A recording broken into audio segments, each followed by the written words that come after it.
All right. Good morning, everyone. Welcome to the fourth webinar organized by the Ontario Centre for Policy Research. This fourth webinar is on fact-checking Ontario Bill 104, analysis of LTTE Tamil Terrorist, misinformation and disinformation. Today, we are joined by a panel of experts from Canada, US, and in Sri Lanka to look at the details presented in the Bill 104 and also to provide a comprehensive fact check. There is also Ontario Bill 104 website for complete information on the self-centered and profitable propaganda to influence the Western government's foreign policy towards Tamil asylum seekers.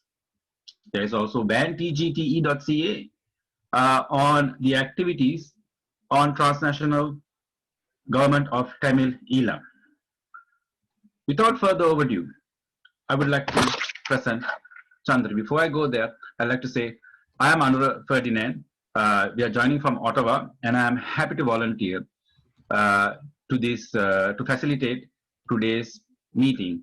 And Chandra, Dr. Chandra Dharmardana, joins us from Ottawa. Without further ado, Dr. Chandra. Good morning, everyone. I'm speaking from Ottawa. I have lived in Sri Lanka for quite a long time. I worked at the university as a vice chancellor there, and now I am working at the National Research Council of Canada in Ottawa and also at the University of Montreal.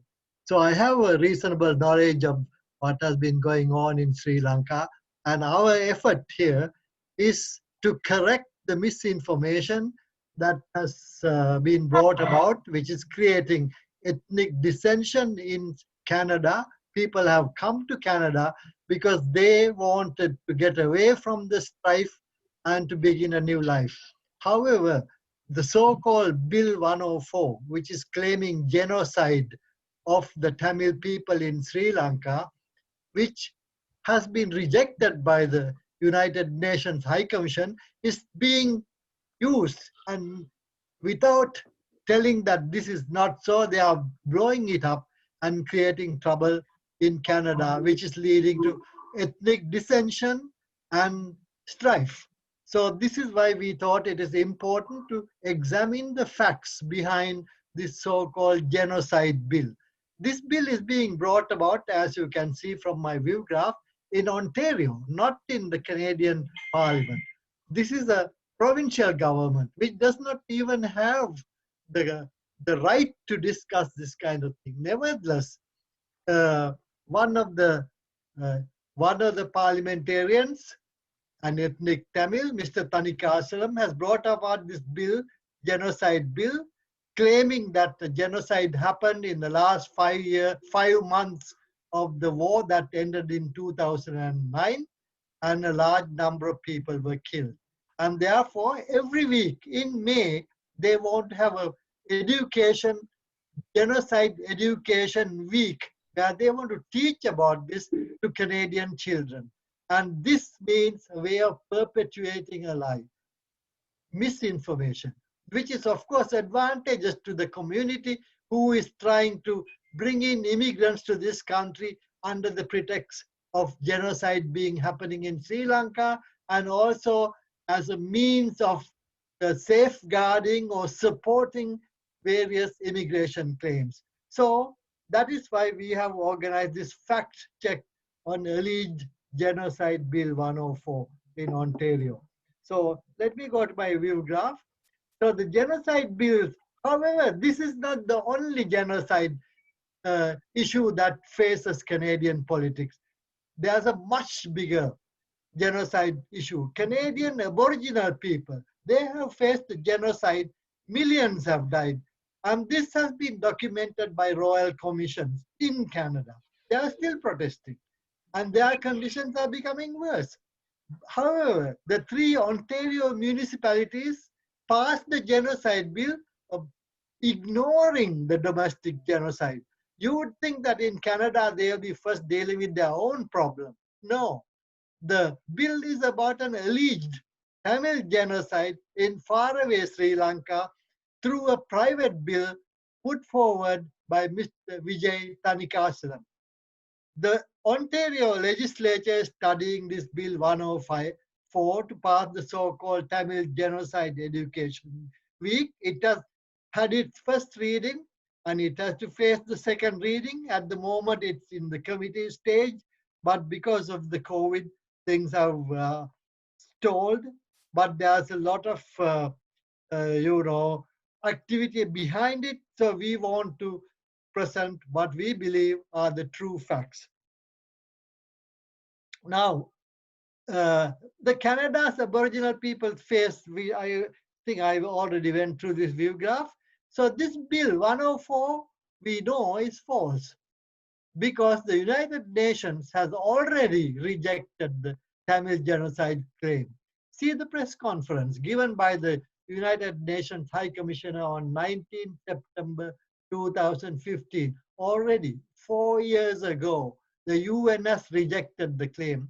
Nevertheless, ignoring that, the Tamil lobby, Tamil ethnic lobby, supported by the what you call the Elamist group, the separatist group, are pushing this forward.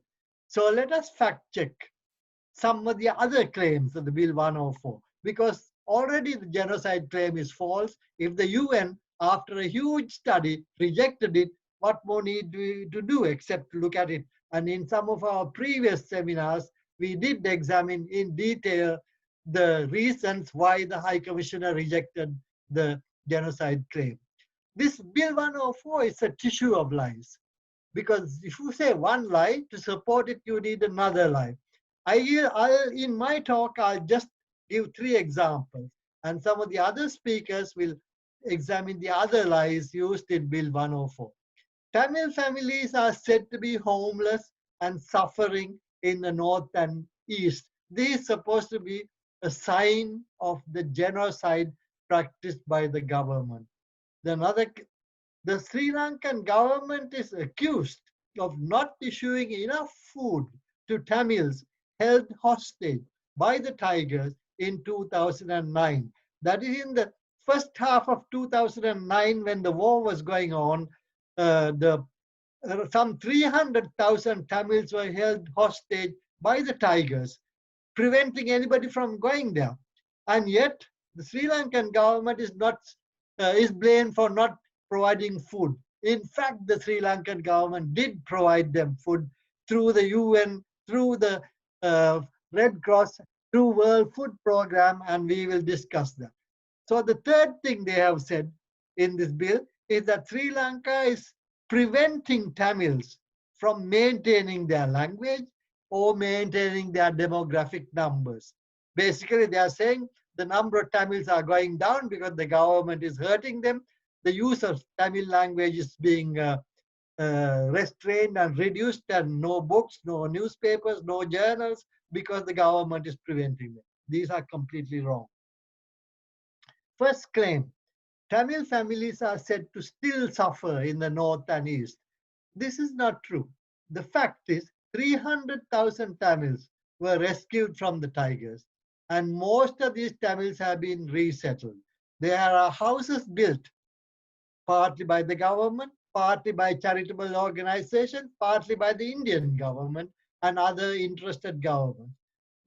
Remember, the diaspora, the Tamil diaspora, which is protesting, they haven't built any of these. They want to make things worse for the Tamils so that they can claim that things are worse. And remember, the LTT during the liberation Tamil Tigers, they destroyed the railways, they destroyed the houses, they destroyed the water system, and they mined the place. And all that has been cleaned, the infrastructure has been restored, and houses have been built. So this is the truth. You can go there. If you can't go there, just Google it. Google Earth will show you these houses. Then the second claim, Tamil families are still suffering, the north and the east. The fact, it is the Sinhala and Muslim families who are suffering, not the Tamils. some 80,000 people who are Muslims and Sinhalese were evicted at gunpoint by the Tamil Tigers in an act of ethnic cleansing. Why? Because they claim that the North and the East belong to the Tamils and nobody else, exclusively. So they carried out what's called ethnic cleansing, remove all other groups except Tamils. This was done in the 90s, and then the war was over in 2009, and yet there are all these 80,000 Muslims and Sinhalese. The Tamils have been already settled, most of them. And why is it that these people are not being settled? The Tamil politicians are preventing them from being settled because of their belief in exclusive homelands, which is a racist policy, and the government is trying to do this without too much confrontation. But this is where the confrontation comes. The claim: Tamil families are said to be still homeless in the north and east, but as I said, the pro-LTTE Northern Provincial Council, with the racist exclusive Tamil homeland policy, has prevented the resettling of the Sinhalese and the Muslims. So Bill 104 fails to mention the real truth. It's the Sinhalese and the Muslim refugees who suffer most. Eviction of Muslims from the north at gunpoint by Tamil Tigers is called Black October. It's recognized by the Muslim communities and other communities. So the Tamil homeland policy has prevented the resettling of this, well, it's 100,000 or 80,000 Muslims and Sinhalese who were made refugees by the LTTE. Tamil Tigers robbed everything the Muslims had. They were allowed 300 rupees each, that's about $2, and told to leave. And if they didn't leave, they would face execution. Bill 104 fails to mention these facts.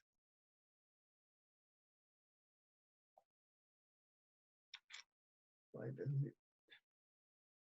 So now the next claim is that Tamil language is suppressed in Sri Lanka. This is another false claim of Bill 104. Tamil is an administrative language on par with other languages in all 9 provinces of the country, in the parliament. If you go take Sri Lankan Airlines, you will find that everything is addressed in 3 languages.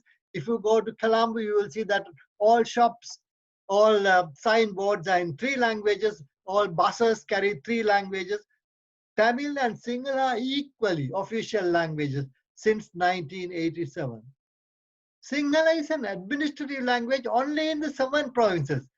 So Sinhala is the language which is discriminated. You see, Tamil is an administrative language in all 9 provinces. You can use it for administrative work everywhere. But in the north and the east, the Tamil politicians have prevented the use of Sinhalese. So Sinhalese is the deprived language. This is therefore, again, Bill 104 makes a false claim. Now, the other claim made by the Tamil diaspora supportive of the Tigers is that Tamils and the Tamil language, the Tamil population is decreasing in Sri Lanka because Tamils are harassed. They have less opportunities.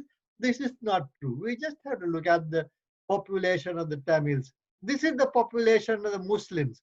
You can see I'm starting from before the independence, 1948 census, and we go to the 2 census, 1981. Then after the war, there were 2 census, the 2 green boxes here, the last one. So right up to almost 2020, we have data. So the Muslim population has gone up like this. The Tamil population is going up like this. Then the war came. Many Tamils immigrated, but even under immigration, you see the graph is going up. Then after the war is over, again it's going up. You see the population at the moment, 2020, is much higher than population here. And if we include the Tamils who immigrated to Canada, to Western Europe, to Australia, you see how the curve has gone.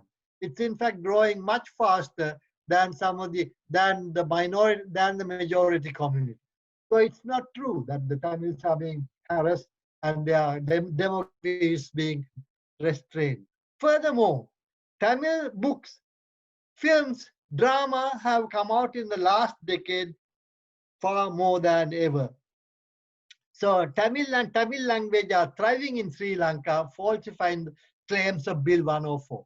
Bibliometric studies, that is studies by librarians, example Professor Rameshwaran in 2005, found that out of 91 publications analyzed, 50% are published in Colombo, within the area of the Sinhalese.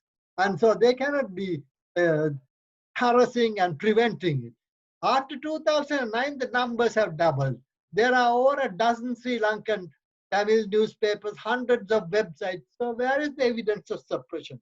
There is no evidence of suppression. In fact, Tamil is thriving, and if you go to Colombo, Vambalpitiya, Vellavatta, you will see a thriving multicultural society with Tamil kovils, Tamil festivals, and Tamil books, drama. So the false claim of Bill 104, last one, that the government of Sri Lanka did not provide enough food to Tamils held in ransom by the Tigers. According to the Red Cross, government provided 534,000 metric tons of food, and the UN Food Program gave 7,000. So also the Tigers prevented the food from being distributed.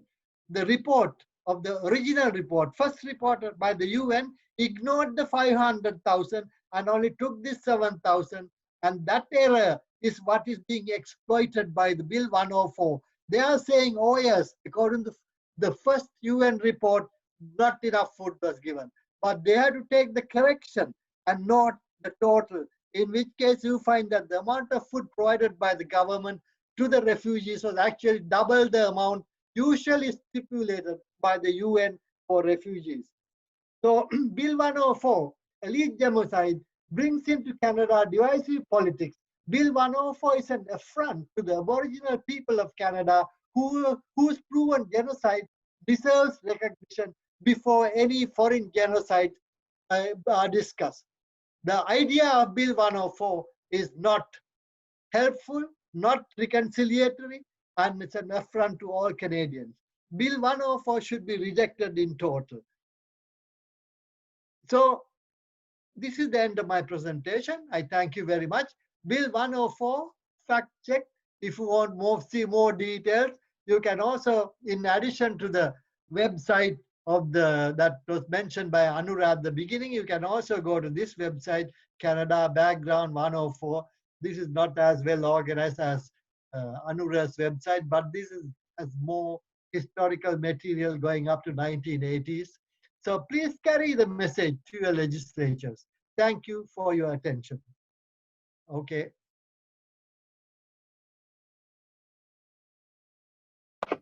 Thank you, Dr. Dharmavardhana, for that fantastic presentation. It is getting more clearer and clearer that standing up against lies and manipulation by the pro-separatist movements.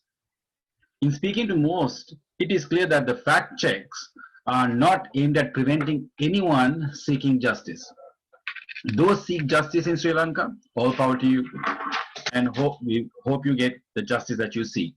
The fact checks are aimed today at countering the misinformation and the disinformation. Like Dr. Dharmavardhana mentioned, the website is ontariobill104.ca. So, getting on with our presentation, we have received quite a few questions today, but we cannot address all the questions at this moment.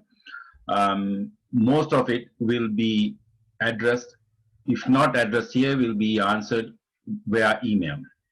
Mr. Thambiraja asked from Scarborough, Bill 104 claims that 140, this is a question for Dr. Dharmavardhana. Bill 104 claims that 147,000 Tamil Canadians were killed in the last stages of the war. Many people would have been injured or aimed at. How many were injured? Does Bill 104 say anything about this?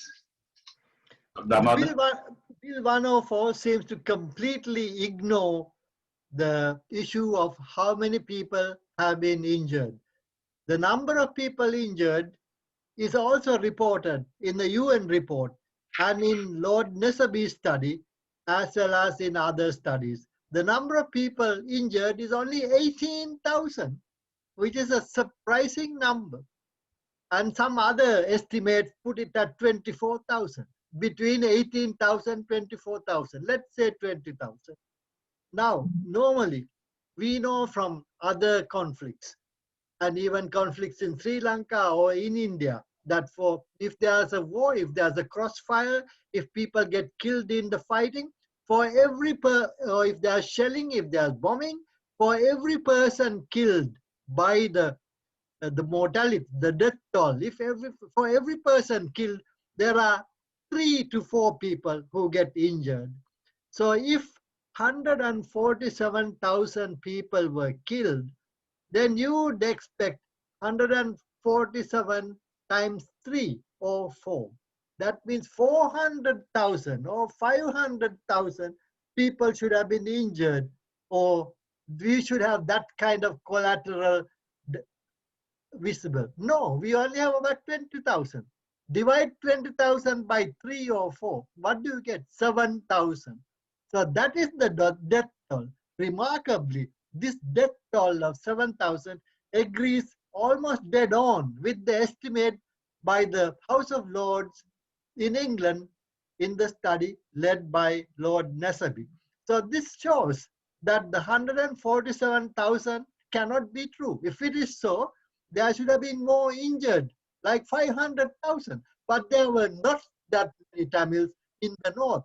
The number of Tamils that were held by the Tigers was 300,000. Everyone should have been injured and maimed if this is true. So this Bill 104 story is a complete fabrication. Thank you, Dr. Damadana.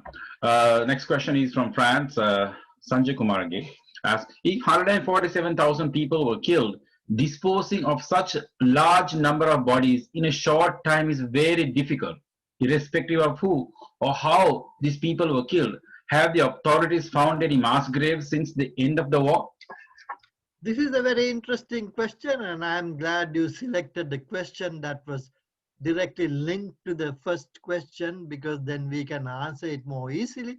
So you see, if 147,000 were killed, there should be mass graves, because within those 4 months in the theater of war, you don't have time to, dispose them in nice cemeteries. You dig a big hole and put them in, and or you just burn them and just bury the bones.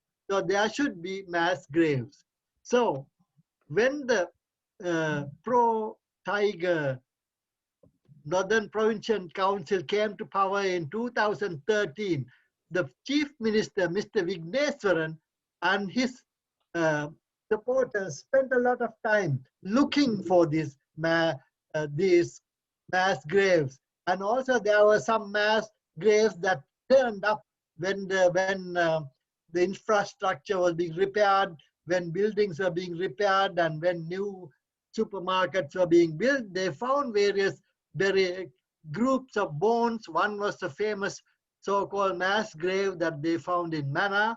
So they found these bones. There were something like 300 or 400 skeletons there. So they sent these samples of DNA to a laboratory in Florida. So when they analyzed these bones, they found that these bones were from the 16th century. And these were the bones of Tamils who had become Christians. And because of that, the Tamil chieftain of the era, Sankili, killed all these people. So this is a mass massacre of Tamils by Tamils that happened in the 15th century. Similarly, there were several other so-called mass graves that were found, and none of them has been traced to present times. And there have been cases where 2 or 3 murder bodies have been connected with murders by Sri Lankan soldiers, but there have been no proof of any mass graves. And this again proves that the 147,000 death cannot be right, and the 7,000 death toll is probably right. And these are the type of reasons that led the British House of Lords to conclude that the death toll is about 7,000. Thank you. Thank you. Thank you, Dr. Damadana. Also, I'd like to do a brief introduction about the Ontario Centre for Policy Research. It is Canada's one of the think tanks in Canada, working at the intersection of human rights, conflict prevention, and reconciliation. The Institute serves as a leader to all stakeholders to develop better policies to protect human rights and generate equal opportunity for all. OCPR coordinates the national research agenda and publishes reports, studies, and commentary on a wide range of public issue policies. Their mission is to support the government and non-governmental institutions for developing local capacity. OCPR also commit establishing functioning national social policy systems, which is paramount to ensuring sustainable long-term growth and to equitably fulfilling national human rights and human development commitments. They have a focus on Rohingya and Tamil ethnic minorities in Myanmar and Sri Lanka. Their focus is to find underlying issues for the crisis and support reconciliation efforts.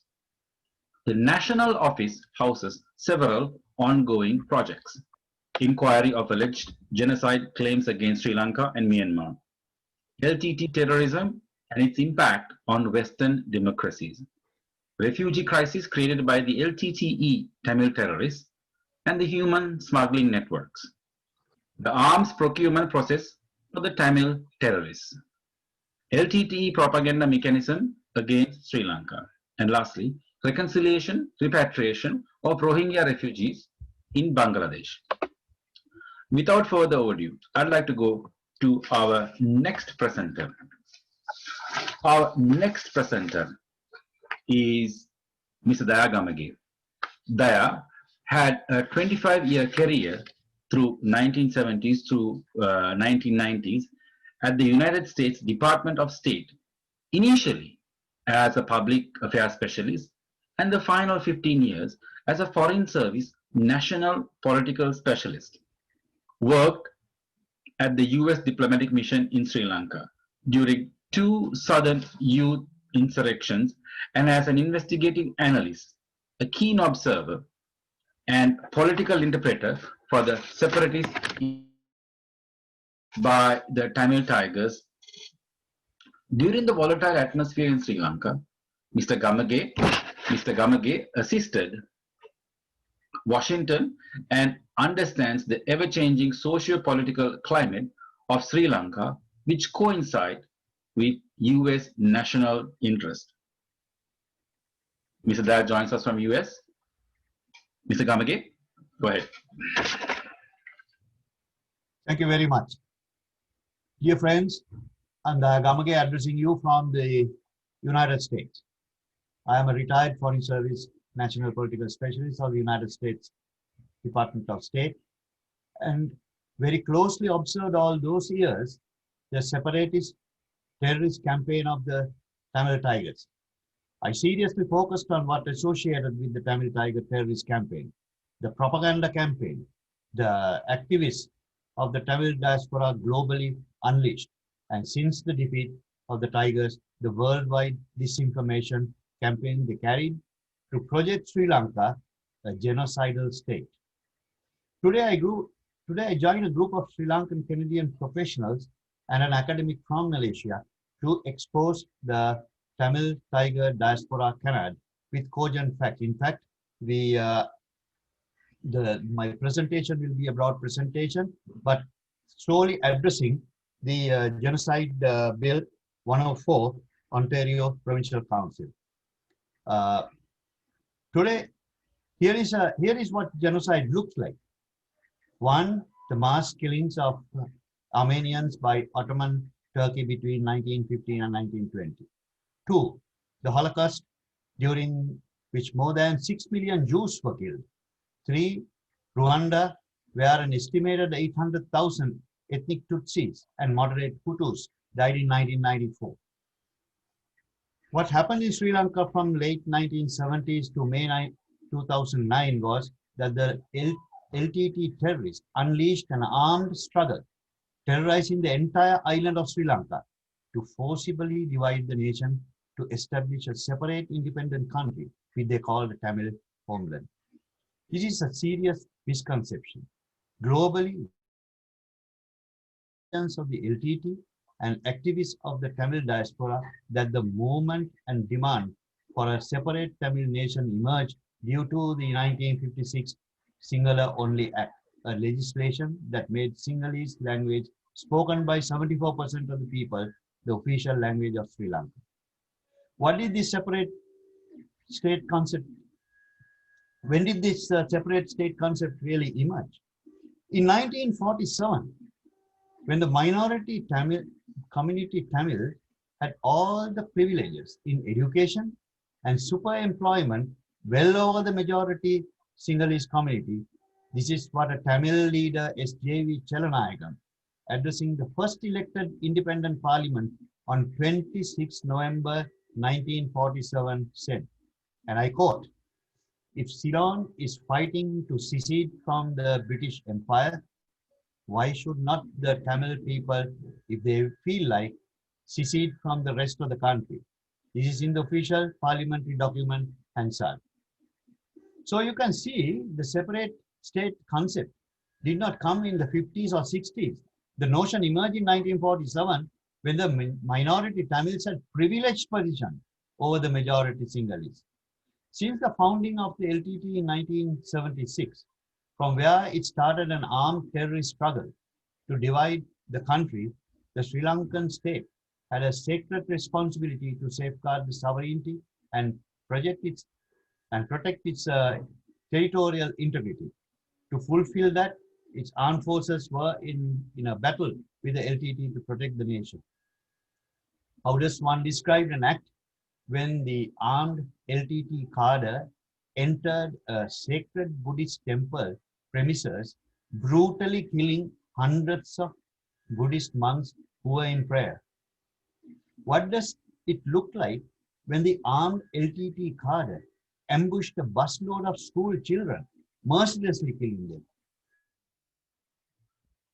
What do you call an act when the armed Tamil tigers entered two Muslim mosques, brutally killing hundreds of unarmed innocent Muslims who were in prayer session as a concerted effort of ethnic cleansing? Isn't it not ethnic cleansing or genocide when the armed LTT cadre entered several Muslim villages in the east of Sri Lanka, mercilessly killing and terrorizing them and ejecting them from their traditional villages, finally making them refugees in their own country? The Tamil diaspora propagandists in Canada or in the United States hide the reality that out of the 11.1% of Sri Lankan Tamils, 56% are domiciled, living in the southern and western districts among the Sinhalese, having gainful employment, having all the rights to buy houses and lands with no discrimination or harassment. If the Sri Lankan government or the Sinhalese were involved in ethnic cleansing or genocide, 56% of the minority Tamils wouldn't have been residing in Sinhala majority districts, far away from the Tamil majority districts in the north and east. Let's turn to the so-called Tamil grievances. Western policymakers and lawmakers in Canada, the United States, the United Kingdom never made any attempt to understand the socio-economic formation and demographic structure of Sri Lanka. The separatist agents in Tamil diaspora purposely conceal this factor. Sri Lanka is 19% urban, 77% rural. All three ethnic communities, Sinhalese, Tamils, and Muslims, are living in this urban sector, which is the most privileged, with supreme educational and health facilities, with employment opportunities. Then the Sinhalese, Tamils, and Muslims are concentrated in the 77% rural sector. Here is one glaring example: education.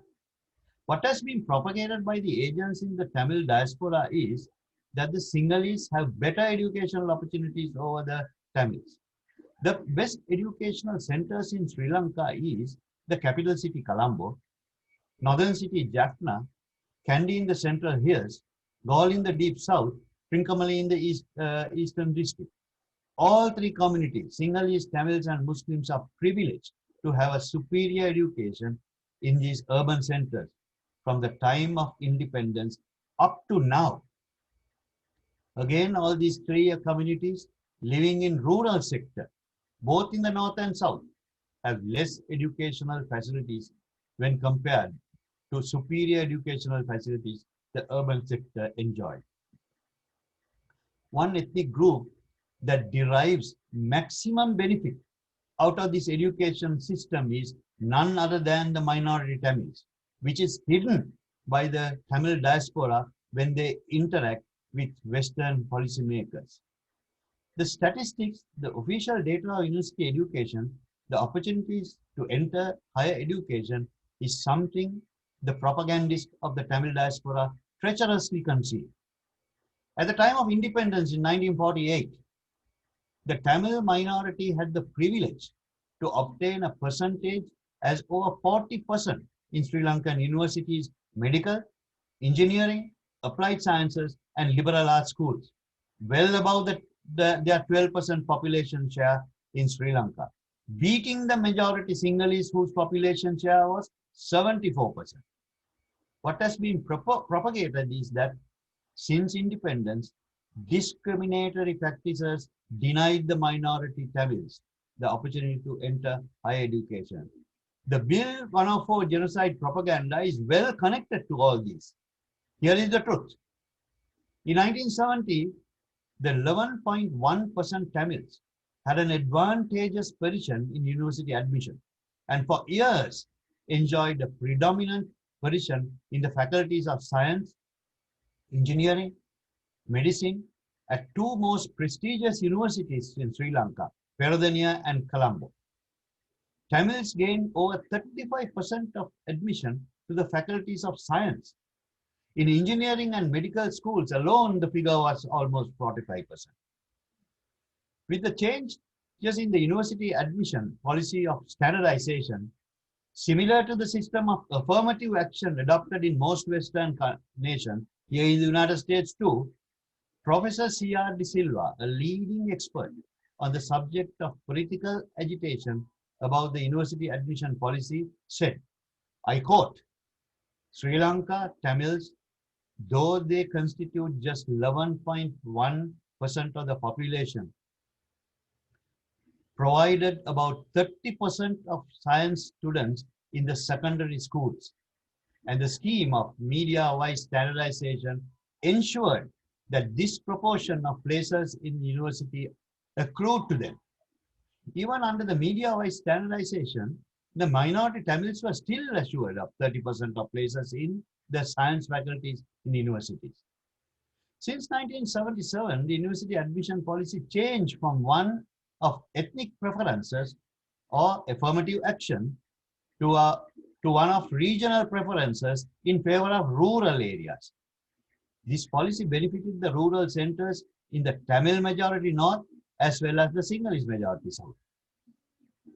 Professor K.M. De Silva, another expert on higher education, who was on policymaking University Grants Commission, explains, and I quote, from 1979 onwards, stability in terms of ethnic proportions in the university admission, with Sri Lankan Tamil share remaining constantly higher than the ethnic proportion, which is 11.1% in the science disciplines, especially medicine and engineering. They were seldom lower than 35% in those disciplines in 1978. This is the reality that the Tamil diaspora treacherously hide. The Bill 104, in fact, endeavors to propagate that there is genocidal act or ethnic cleansing even in higher education in Sri Lanka. The language rights. Let's talk about the language rights. The 1978 Constitution gave priority of status, in fact, parity of status to the Tamil language along with Sinhalese language. On November 14, 1987, Tamil was raised to the level of official language in parity with single language, with English given as the position of a linked language. Here in Sri Lanka, which has 11.1% minority, was recognized giving parity of status with the Sinhalese, which is 74%. In India, with Hindi language speaking percentage being 53%, and Tamil language speaking percentage in India 20%, yet Hindi and English are used by the Indian central government as official languages. Let's now focus on the issue that the activists of the Tamil diaspora raised about disparate treatment or less favored treatment of the Tamil community in Sri Lanka. Since the terrorist Tamil Tigers launched the separatist struggle in 1970, being succumbed to the LTTE global propaganda campaign, some Western nations, including Canada, the United States, and UK, were of the opinion that the Tamil race as a whole was subject to discrimination in Sri Lanka. It has attracted serious international attention, mainly in Western nations where the Tamil diaspora activists misinformation and diabolical falsehoods are stated. Since May 2009, after the defeat of the LTT, under Tamil diaspora elements' pressure, these Western nations exerted pressure on Sri Lanka to settle on a political solution, focusing solely on a disparate treatment or less favored treatment that they perceived was in existence. This misconception of Western nations was their lack of proper understanding, of the interconnection and interrelation between demographic factors and ethnicity. The Tamil diaspora elements treacherously concealed from the Western policymakers the disparity of economic factors in urban and rural centers in relation to education, economic, and employment factors. Let's explain what the urban and rural sectors mean and their relation to socio-economic factors in Sri Lanka. According to the 2012 government census and statistics data, 18% of the total population in Sri Lanka live in urban sectors, domiciled by the three ethnic communities, Sinhalese, Tamils, and Muslims, enjoying excessive privileges. Not so in rural sector, which is 77%, also domiciled by same three ethnic communities with very much fewer facilities. We are now talking about privileged and underprivileged sectors in Sri Lankan society. All three ethnic communities fall into both these categories.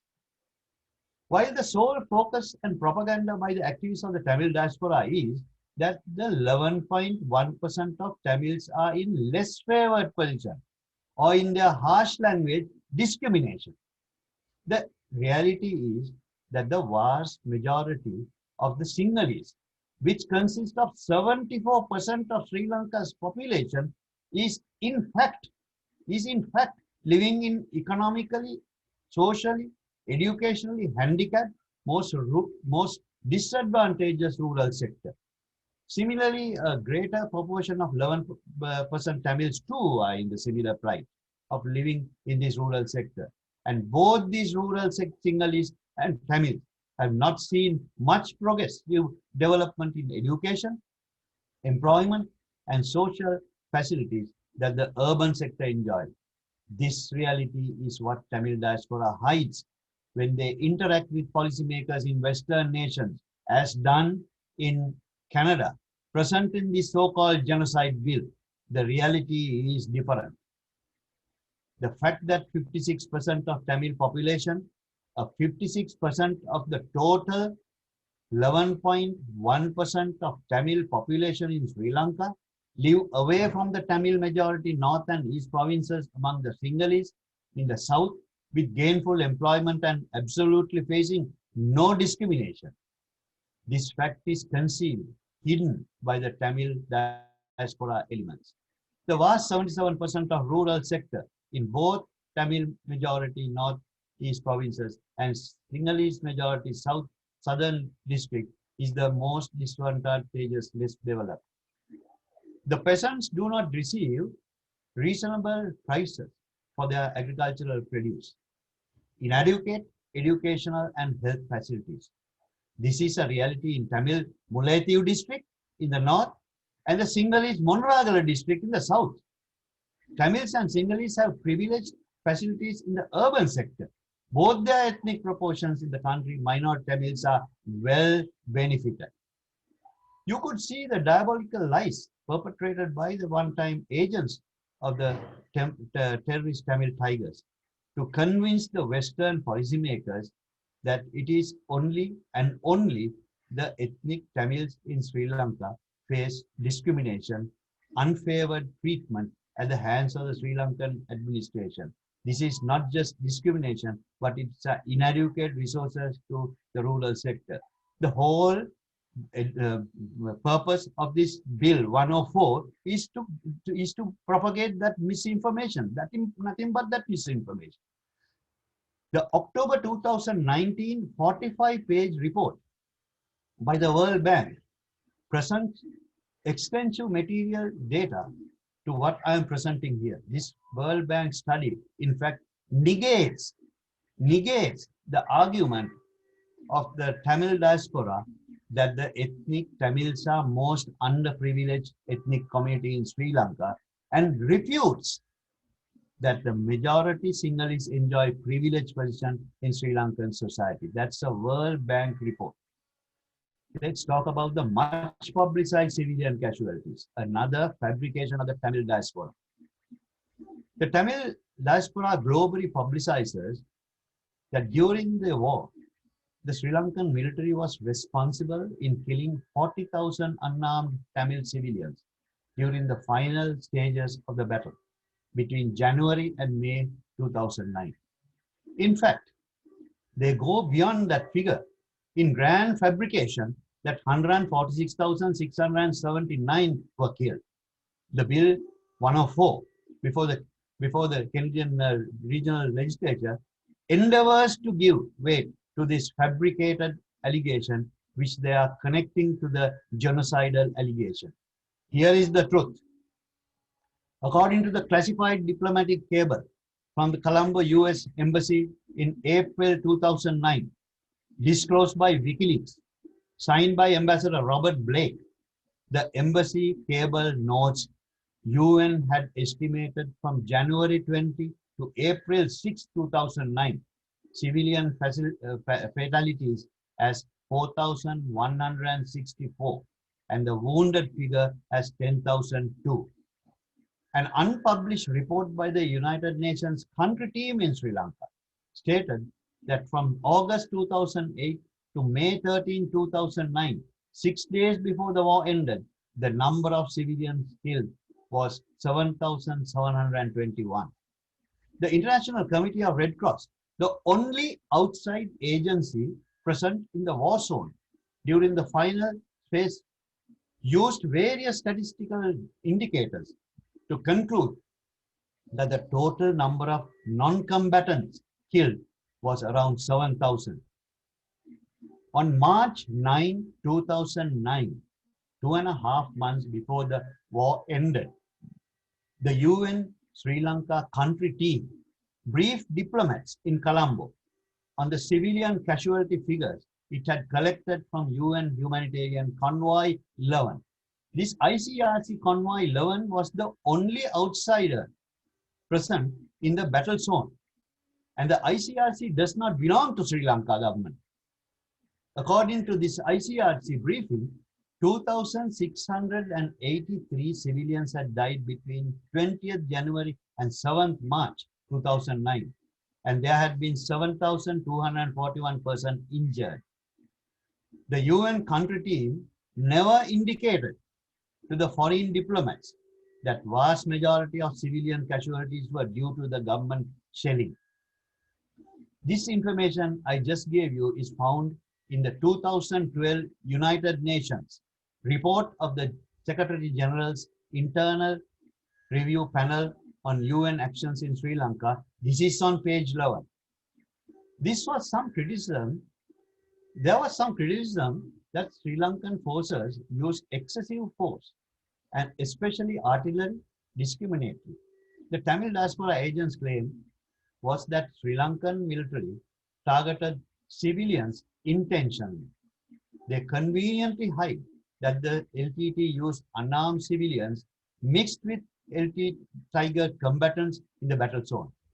The Tamil Tigers forced large number of civilians to accompany them at all times, and as they retreated towards the coast and used them as shield, human shield, as government forces closed in. There are well-documented reports of tigers shooting civilians who tried to save themselves by swimming away across the lagoon. Given the tigers' ruthless treatment of civilians, and these civilians are all Tamil civilians, throughout the war, there is even a prima facie case to be made that the LTT leadership in fact welcomed civilian fatalities as a way of galvanizing foreign powers to press Colombo to declare a ceasefire in the last-ditch fighting when the Tigers were clearly losing. The LTT political commissar, Pulidevan, told some friends in Europe, quoted by Frances Harrison in her 2012 published book, Still Counting the Dead, Survivors of Sri Lanka's Hidden War, at page 63, as saying, just these Kosovo say, Pulidevan saying, just as in Kosovo, if enough civilians died, the world would be forced to step in. These were Pulidevan's own words. The legal and moral constraint exercised by Sri Lankan military was clearly stated by Jack Di Maio, the head of the ICRC for South Asia, when he met US Ambassador for War Crimes issue John Clint Williamson for a classified briefing on July 9, 2009 in Geneva, Switzerland. The ICRC was the only international organization the government of Sri Lanka allowed in the northern battlefield for humanitarian work. The diplomatic cable sent by Ambassador Williamson to Washington noted the ICRC South Asia chief Mayo as saying, I quote here, the Sri Lankan military was somewhat responsive to accusations of violation of international humanitarian law and was open to adapting its actions to reduce casualties. The ICRC South Asia head then told the American ambassador, noted in the classified cable sent to Washington, and I quote, Sri Lanka army actually could have won the military battle faster with higher civilian casualties, yet chose a slower approach, which led to a greater number of Sri Lankan military deaths. The American diplomatic cable to Washington further said, and I quote, on the LTT, Di Maio said that it had tried to keep civilians in the middle of the permanent state of violence. It saw the civilian population as a protective asset and kept it fighting embedded among them. Di Maio said that the LTT commander's objective was to keep the distinction between civilian and military assets blurred. US Ambassador Williamson had this dialogue with the ICRC South Asia head, as the ICRC head was the only person who could provide a clear picture of the ground situation during the final phase of the battle. The Tamil diaspora agents can no longer say that the LTT was concerned about the welfare and safety of the innocent Tamil civilians, because it is evident that the Tigers used civilians as human shield, jeopardizing the lives of the innocent Tamil civilians. The strategy of the LTT commanders was clearly understood by the Asia head of the ICRC. His understanding was, if an attack was launched by the Sri Lankan forces, despite the presence of unarmed civilians, the human shield of the LTT used, the terrorist outfit would expect the creation of a negative propaganda in Western power centers and the media bringing wrath against Sri Lanka. Had the Sri Lanka military moved into the LTT trap, the images of civilian casualties were to benefit the Tiger outfit which should be seen by the international community as evidence of disproportionality. In the words of Pulidivan, just in Kosovo, if enough civilians died, the world would be forced to step in, was exactly what the LTT intended when they were clearly losing the war. In fact, the Western powers were planning to save Prabhakaran and his leadership in the month of April 2009 and remove them for safety to another location outside Sri Lanka, of which I have documentary evidence, which is not relevant to this issue we are discussing now. Here are some more evidence of civilian deaths can add. In UK, House of Lords debate on October 12, 2017, not very far away, on Sri Lanka. Lord Michael Nesby quoted from a confidential report prepared by Defense Attaché of the British High Commission in Sri Lanka that the 40,000 civilian casualty figure was an exaggeration and dismissed that Sri Lanka deliberately killed Tamil civilians. Lord Nesby said the United Nations itself had initially estimated around 7,000 deaths and with no foundation increased that figure in later months to 40,000. And finally, as Lord Nesby says, that the ICRC, the only outside agency present in the war zone during the last phase of the war, itself had used various statistical evidence and arrived at the conclusion that a total of 7,000 people lost their lives.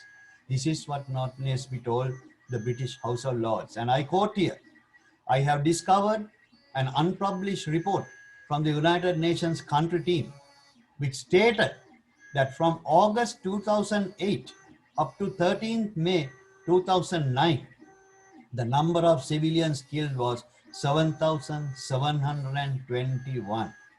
The war ended 6 days later, so it cannot possibly have gone up to 40,000, Lord Nesby says.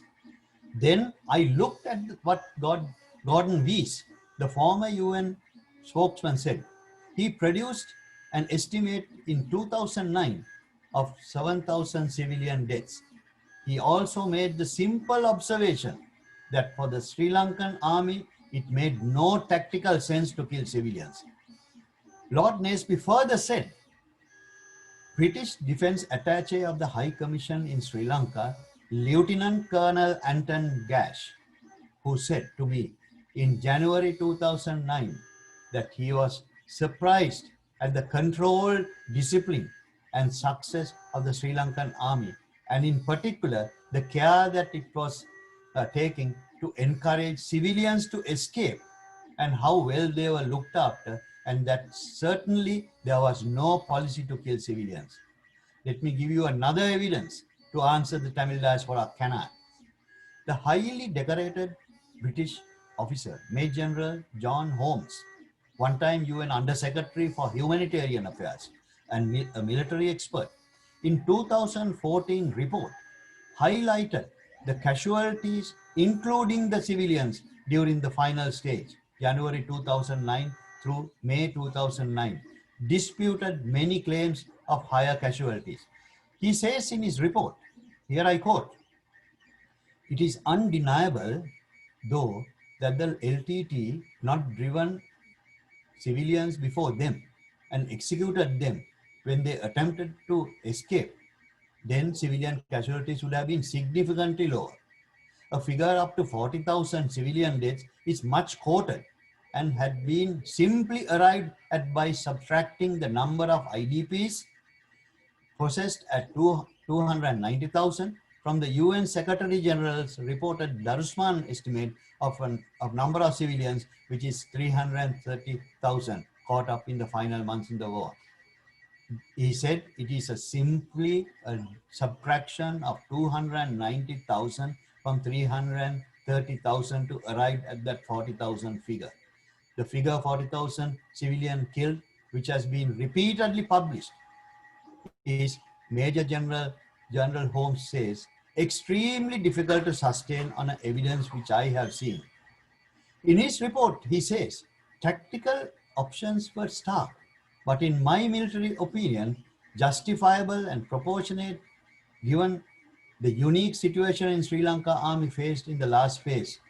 Therefore, on the evidence available to me, he says, taking into account my own combat experience, I do not find, in broad terms, that the military and artillery campaigns were conducted indiscriminately, but were proportionate to the military objectives sought.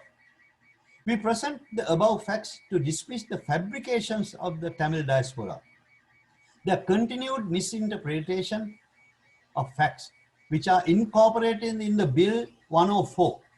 The cogent evidence clearly shows that Sri Lankan armed forces had not committed genocide. In fact, the LTTE misused the innocent Tamil civilians, preventing them to leave the battlefront where the Sri Lankan military was arranging to rescue them. The LTTE harmed their lives, in fact, using lethal force to eject the Muslims and the Sinhalese from their traditional villages in the north by the LTTE is ethnic cleansing or genocidal acts on behalf of the LTTE. That is what the LTTE did. Thank you.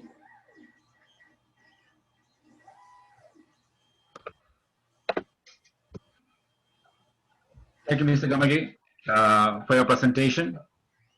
You had mentioned a lot of links and documents, and the Ontario Centre for Policy Research hopes to publish the links that Mr. Gamage mentioned in a concise brief in a concise document after this webinar, so you can visit and get all the links mentioned by Mr. Gamage at the website policy-research.ca. I will provide those links. Thank you. All right, so I also want to convey a note from the Ontario Centre for Policy Research. They wish to thank the panelists, the participants, the online participants, and the Sri Lanka Canada Action Coalition for taking part in today's webinar. Also, I'd like to extend my personal gratitude for all the panelists as well. Now we are proceeding to 3 brief presentations from the other panelists who will use about 10 minutes of each to present their narrative in a brief presentation, and it will be followed up with the town hall format for questions. So the email is noted right in our screen over there.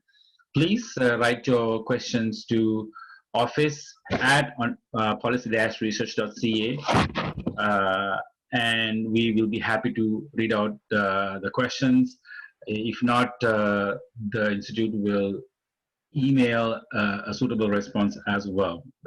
Either way, your questions will be answered. So, without further ado, I'd like to go to our next presenter.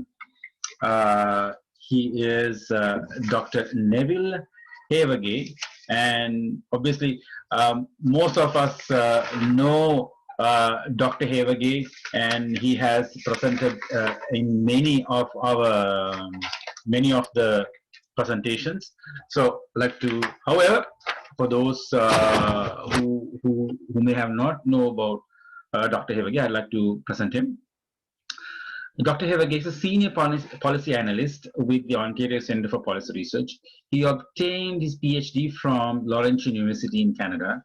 He's also an adjunct professor and research fellow at the International Centre for Interdisciplinary Research in Law in the Laurentian University. Dr. Havegay continues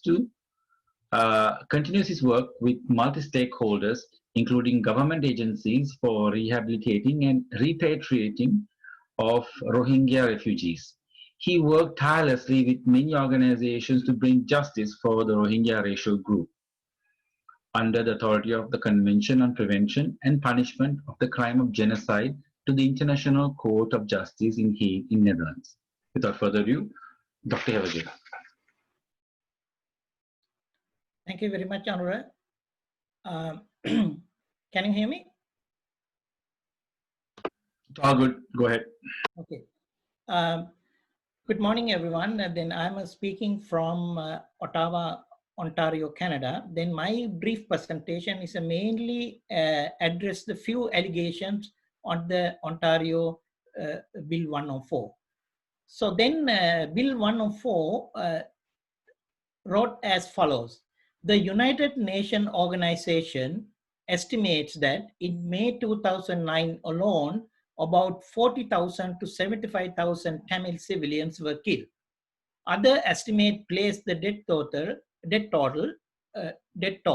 at 146,679 civilians. These figures only reflect death toll in 2009 leading up to May 18. So this is the one I just, this quote I just obtained from the preamble of the Bill 104. This is a totally false information, totally and blatantly false information. United Nations Secretary General announced the panel of experts to investigate the issue in Sri Lanka. And we know everyone, so we know Professor Masuki Darusman from Indonesia, and Stephen Ratner from United States, Yasmin Suka from South Africa, and they appointed three panel of experts. Then, so we know that war ended in May 18, 2009. Then the panel started the work on the September 16, 2010, almost after the 1 year and after. Now, so this panel, Darusman report itself identified the few issues for the numbers, for the casualty numbers. Those numbers are the four items they identify. Number of civilians in conflict zone uncertain. So that is the one of the assumption. They estimate about 330,000. Then second issue, they identify the panel of experts, lack of accurate count of number of persons who emerged from one area after the battle. Then lack of certainty numbers of the LTTE cadre and the false recruitment. Those are the four major factors contributed to the death total, and so they highlighted these issues. Now, how this Darusman report came into 40,000 dead? So that is a very simple mechanism they have used. Initially estimated population in that the conflict zone and 330,000 emerged from Wani after this battle, and military rescue approximately about 290,000. Darusman report what they did initially, very simply, and subtract the amount from the population, and people, the civilians emerged from the Wani and brought the number 40,000. This is the grade 7 high school mathematics. So that's how they derive 40,000 figure.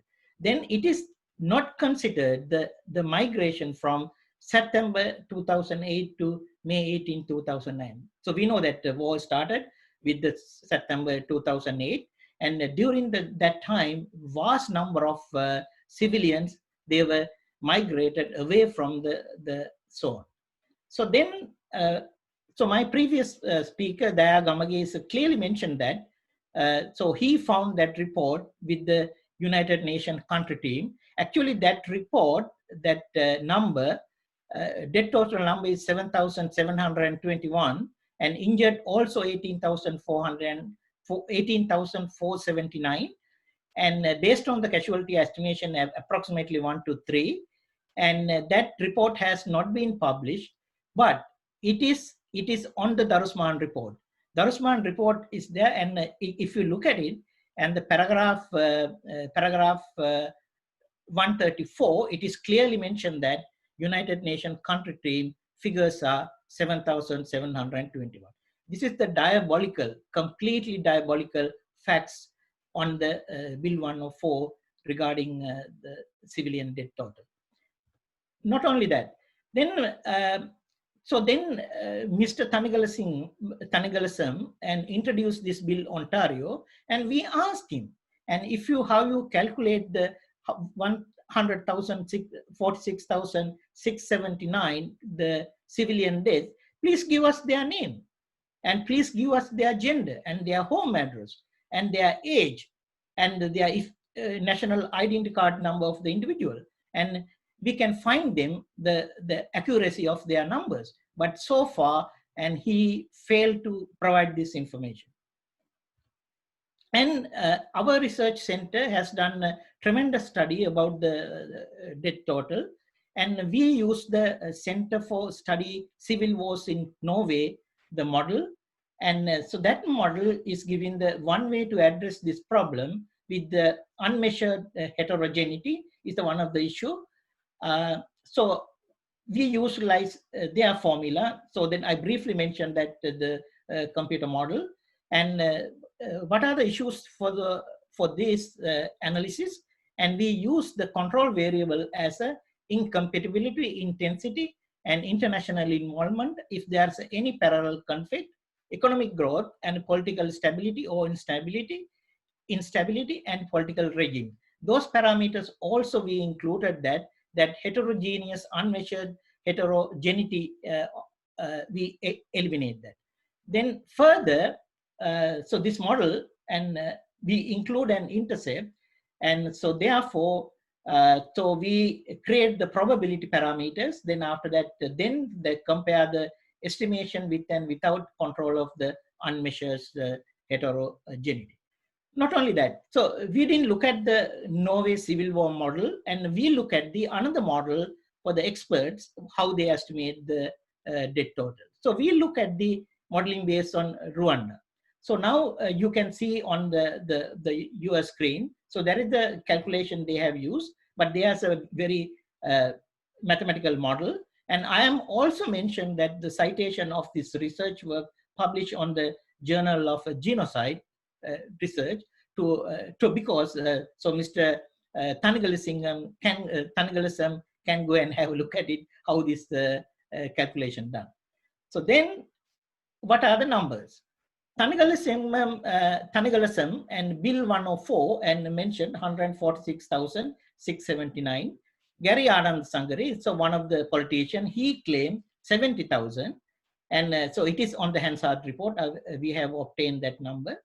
And UN country team Darusman report mentioned 7,721. That is the agreeable fact. And Daya Gamage also did the extensive amount of research, my previous speaker, and he have seen that the report and the numbers. And Lord Nesby estimated around 5,000. Tamil University's teachers estimated around 6,000. So then, according to our calculation, our computer model, and we generate the number 6,264, which is really fair number. And when compared to the United Nations country report and other experts, what they are suggesting and what they are proposing about the death total. Thanagalasingam, the death total is completely out of the way, and about this, the Bill 104. That fact is only enough to reject this Bill 104. That fact is only enough. This one fact is false. Whole Bill 104 should be rejected. So this has to be completely rejected right now. Now, so then, but I will take a little bit very fast, quick run. And then my previous speaker also mentioned that government should have a intent to destroy. And if it is the intent to destroy is the mental element, so we need to establish. Now, what is the legal question? We have to say the Bill 104 is asking for the genocide. Does government of Sri Lanka intend to destroy Tamil? So what is the legal question we need to find out? Now, so this is one of the photograph I have obtained from Kilinochchi, and it is during our research project. And Kilinochchi water tower was bombarded, and that infrastructure destroyed by the Tamil Tiger terrorists. So look at this graph, and it is also for the research project, and it was published on the conflict, security, and development. Our researchers are Gilbert Broden and Tony Beans, and 2016. When you look at this, the picture, you can see Sri Lanka youth average unemployment rate is 18.6. But northern province itself, 5.3, and Jaffna district is 5.6. So what does it mean?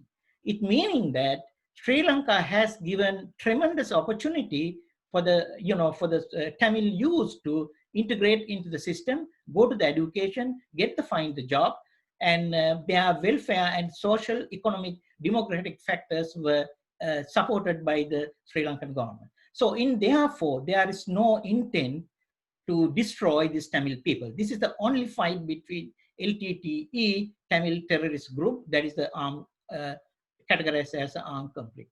So then one of the most important facts is Tamil diaspora and Mr. Thanigalism on the Bill 104 and accused that for the genocide, he didn't mention that. So this is one of the important fact Tamil politician and the Tamil diaspora did not tell the Canadian. 56 of the Tamil people living with Sinhalese in the south area. They have an opportunity to do the business. They have an opportunity to acquire the land, and they have opportunity to go to the school. And 56 of the Tamil, they are thriving in south part of the country. So where is the genocide is happened? Now, so those are the few pictures from BOI. So this is the project for $80 million project. 8 million rupees, I think, Tilka Jaffna City Hotel and Ready Building Lanka Private Limited. So those are the investment. Tokyo Cement Company, and that is the 143 million. And then in addition to that, other Northern Power Company, 5,600 million investment in Jaffna. And Northern Central Hospital, Lanka North Eastern Ice Company, Sabin Blue Ocean Resort, that is the 350 million investment. Mars Active Private Limited Government Company and Mars Initiative Private Company, huge amount of money has been invested this private partnership. And Omega Line for the under the government company, and Orit Apparel under the government company, and Rebaco North and Tampa Tourist Hotel, Raja Fishing Goods, and AMP Ceylon Private Limited. So those are some of the pictures, and the public-private partnership with the BOI Canada and investment invested in Jaffna and North. So those are some of the pictures. And so Northern Power, so those are the few pictures. So I want to ask the one more important question here. If the Sri Lankan government or Sri Lanka wants to genocide and eliminate the Tamil, why Sri Lanka wants to go and build their enhancement? How the youth unemployment rate is dropped to 5.3 in Jaffna? How these numbers came to the numbers tell real truth of the situation. There is no absolutely genocide in Sri Lanka. That northern area has been now developing. So we know that during the 26 years of civil war, it is damaged. Now we are on the reconciliation and rebuilding the whole nation, and we are going to work together. And so then I'm not going to go further. I will just leave it from here, and then I will stop from here. Finally, I would like to mention that there is no genocide in Sri Lanka, and the death number is told is completely wrong. And this is that fact is only enough to reject this Bill 104. If the Mr. Thanigalisingam come and stay us and give the Canadian public 146,000 his number, and all the people who died with the conflict, and addresses and all the verifiable information, and we are happy to accept this information. It is a completely diabolical, false propaganda is organized by these Tamil LTTE terrorists. That is the reason we want to say Bill 104 should be rejected. Thank you very much. Thank you, Dr. Hevage, for your presentation. A lot of technical details were disclosed by Dr. Hevage, and including the calculation method as well. For those of viewers who require more information, once again, the more information will be published at the policy-research.ca. The address is right there. After the presentation, please go and we would give a couple of days to upload this information. We have received two questions for Dr. Hevage.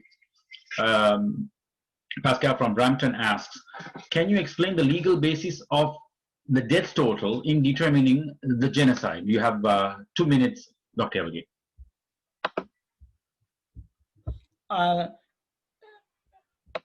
But actually, I have a few things. Okay, hold on. Death total has no any binding to determine the genocide.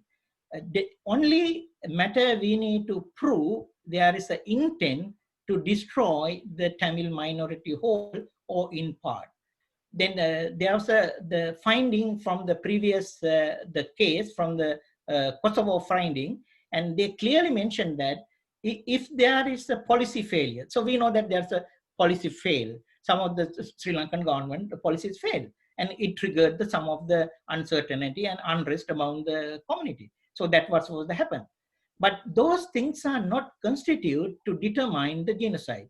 Only issue is the one. Only issues we need to bring it to the case and say that one we have to prove the intent. Then we know that in the classification, if you look at the legal classification around this Tamil LTTE terrorist and the fight between the other Sri Lankan government, legal classification is the Liban classification is non-international armed conflict. If it is a non-international armed conflict, what is the international humanitarian law will come and play the role and collateral damage. The collateral damage, then in addition to that, United Nations Convention for the Genocide Convention clearly mentioned that they include into the another protocol too. If any countries come again for the sovereign nation, they have a right to defend. So same like that, the policy apply to the Israel, same like that policy apply to the United States and the United Kingdom. We have carefully analyzed the collateral damage. This is what happened for the war. And it is an armed conflict between LTTE Tamil Terrorist and the Sri Lankan government. And there was a damages for happen. That's what the death total happened. So deaths happen. These deaths are not amount to count that as a genocide. Thank you. I think my time is out. Yeah, time is out. Thank you, Dr. Heragi. So I have a couple of more questions, but we are going to go to with the panel. Next, we have Dr. Isuri Dharmaratne. She's also this is going to be her second presentation in the series that she's taking part. Now, Dr. Dharmaratne was initially from the apparel industry and served as the country manager for Torment Hotline Limited, Sri Lanka, for a period of 12 years, exclusively representing Nike Inc. in the of USA. Dr. Dharmaratne is an academic advisor for the PhD program for the Management and Science University in Malaysia, which is a Commonwealth university. She is also the Associate Dean of the Business School at the Business Management School in the Sri Lanka, representing Lancaster University, UK, Edinburgh, Napier, and Northumbria University in UK. We are pleased to have you in today's panel to be presenting. Please take the floor. Okay, thank you very much, Honorable, for that long introduction. Actually, my main role, I would say that the previous speakers elaborated more on this controversial bill, but my main area is to share my experience and having worked for the Peace Secretariat for a period of time when there was the height of war. I was the head of the ceasefire division, and I thought it was important for me to share some of my experiences, and these are the real experience I had, although after that I went into academic area. I was very much involved in this peace process.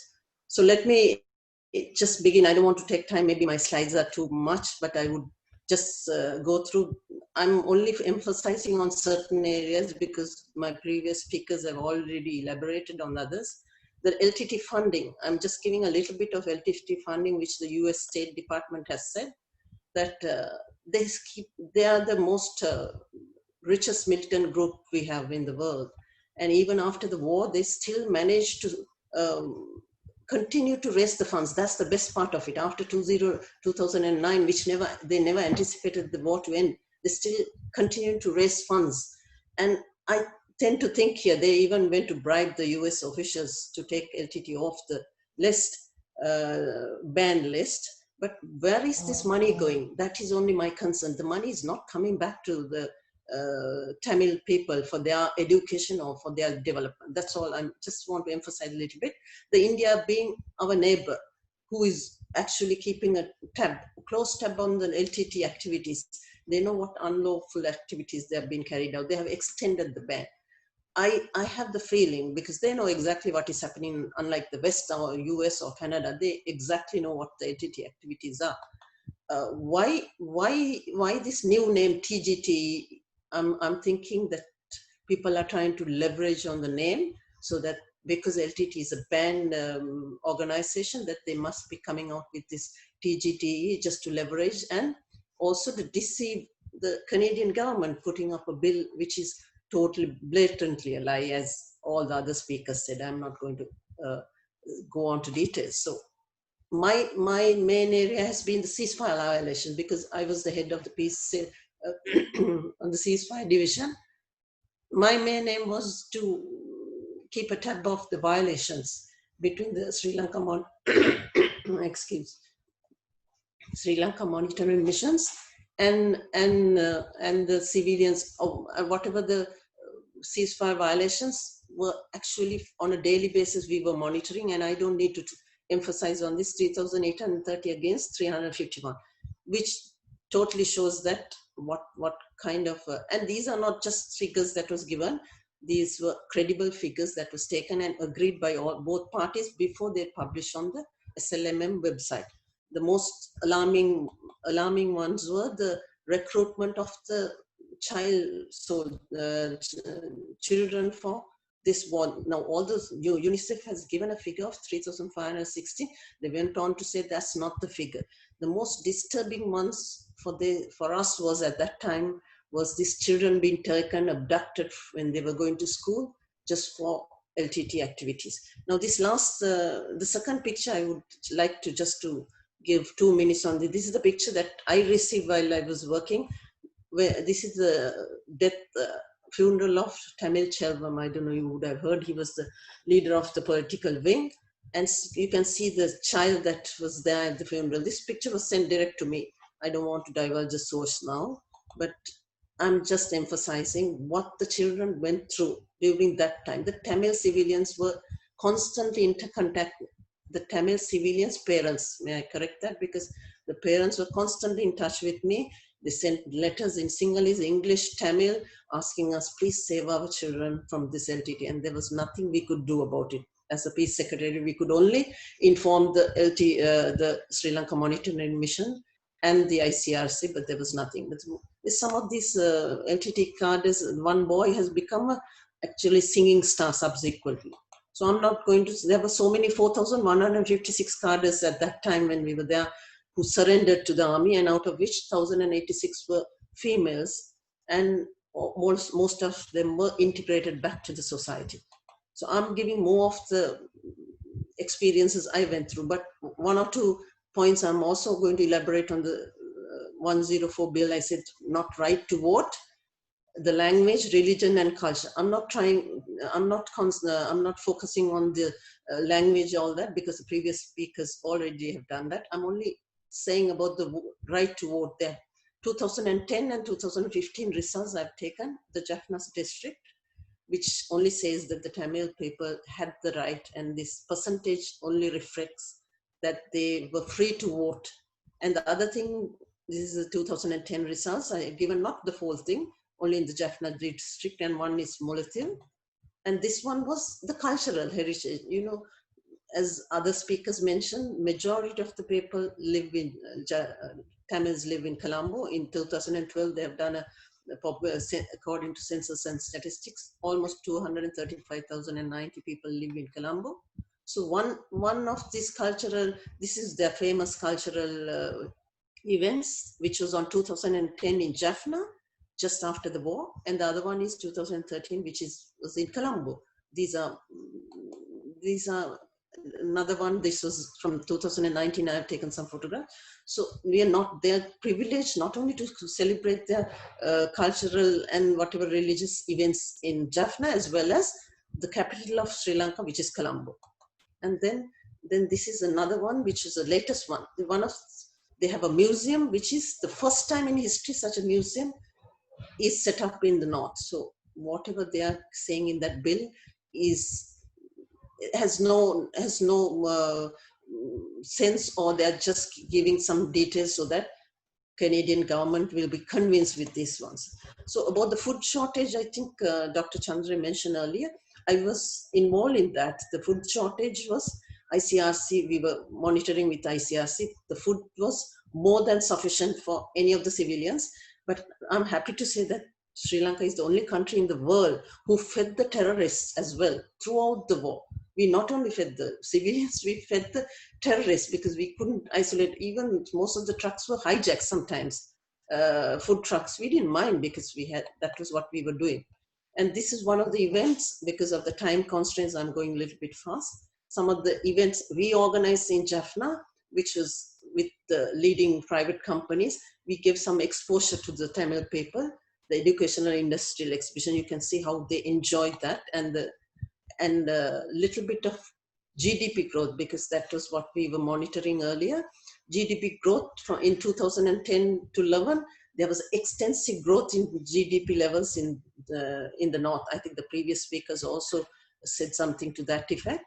And also the finance sector, especially the banks, there was a growth of 102 to 22%, shot up by 102 to 22%, because originally during the war, the banks could not set up their branches there. But moment after 2009, they went over to the north and all, and the employment rate grew tremendously. I'm giving the figure of Kilinochchi in particular because that was the Tamil Tigers headquarters. You would see the employment growth. There was so much growth. People enjoyed the peace. Actually, they were longing for that peace. They were always saying, one question I must mention here, one question I kept on asking, because I had the interaction direct with the Tamil civilians. I asked them, are you trying to say, are you better off under the LTTE, or are you better off under the government? So they were so angry with the LTTE. They said, we are sick of this war. We only want to educate our children. These are the very words said, not by one parent, not two. And it's the same as any parent. We would want to educate. They said, we are not interested in this war. We are not. So I can see now they are actually enjoying what it is. Now here's two pictures I took where those days people could not go to school. They were abducted. They had the fear of going to school because they don't know what moment LTT would abduct them. Now see the smiles on their face. Two pictures I've taken. One, they're waiting to go to the sports meet. The other one, how freely they're going to school. And there's one more thing that really caught my eye was one of the millennials from Canada who was very fortunate enough to migrate to Canada in the formal process. They did not go as a refugee. They did not go as any other form, but went because she was fortunate enough. She had her relations there.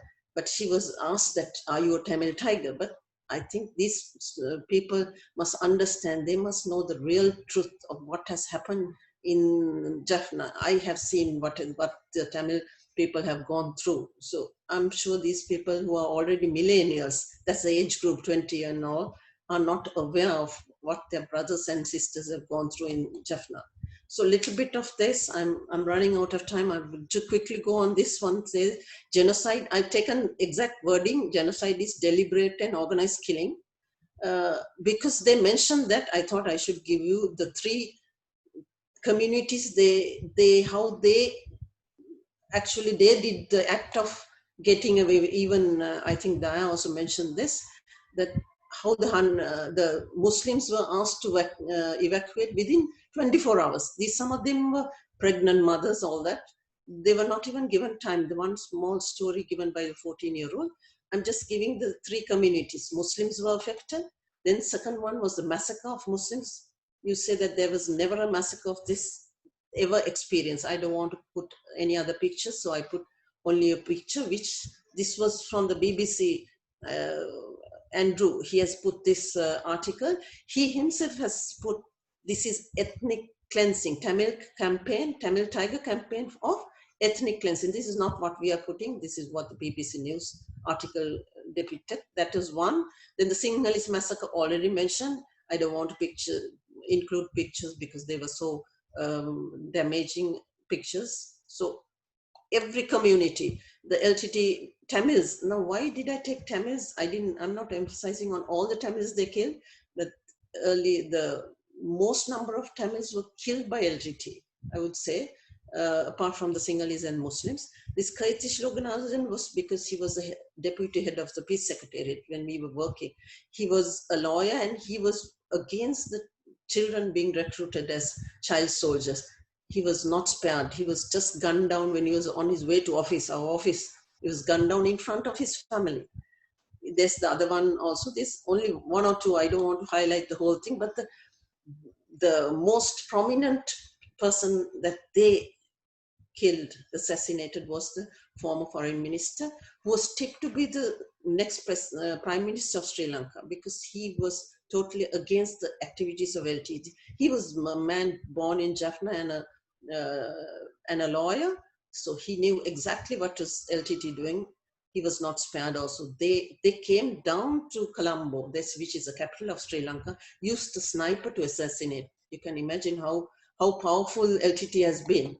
Right, so this is another little bit of 146,4,679. I don't want to elaborate. The previous speakers did elaborate, but the pictures show that the army had no choice because they were keeping these people as human shield. But army managed to rescue some of them, because they called them, they used speakers and said, "Come to this side." But moment then LTTE knew, they used to shoot these people. So whoever who escaped LTTE was taken over by army. So some of these pictures, I don't want to elaborate on that. So in conclusion, I want to say that why we should reject the bill. I don't think we should even be arguing on a bill like that, which is, the claim is unfounded. There's not evidence-based. Mostly that they're undermining the Canadian government, credibility of Canada, because Canada is one of the best places to live.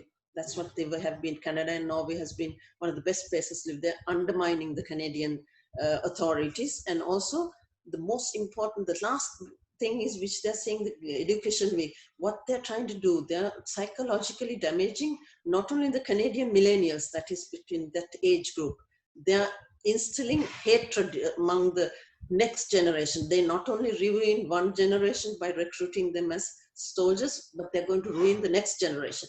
But to tell you the truth about Sri Lankan Tamil who are living in Jaffna is not interested in TGTE, neither are they interested in these bills. They only want it to be educated and be doing a good job, and that's all. They're not doing. So TGTE is probably doing this for their business. It's a business. So thank you very much. I don't want to take further because I have a time limit. Thank you very much.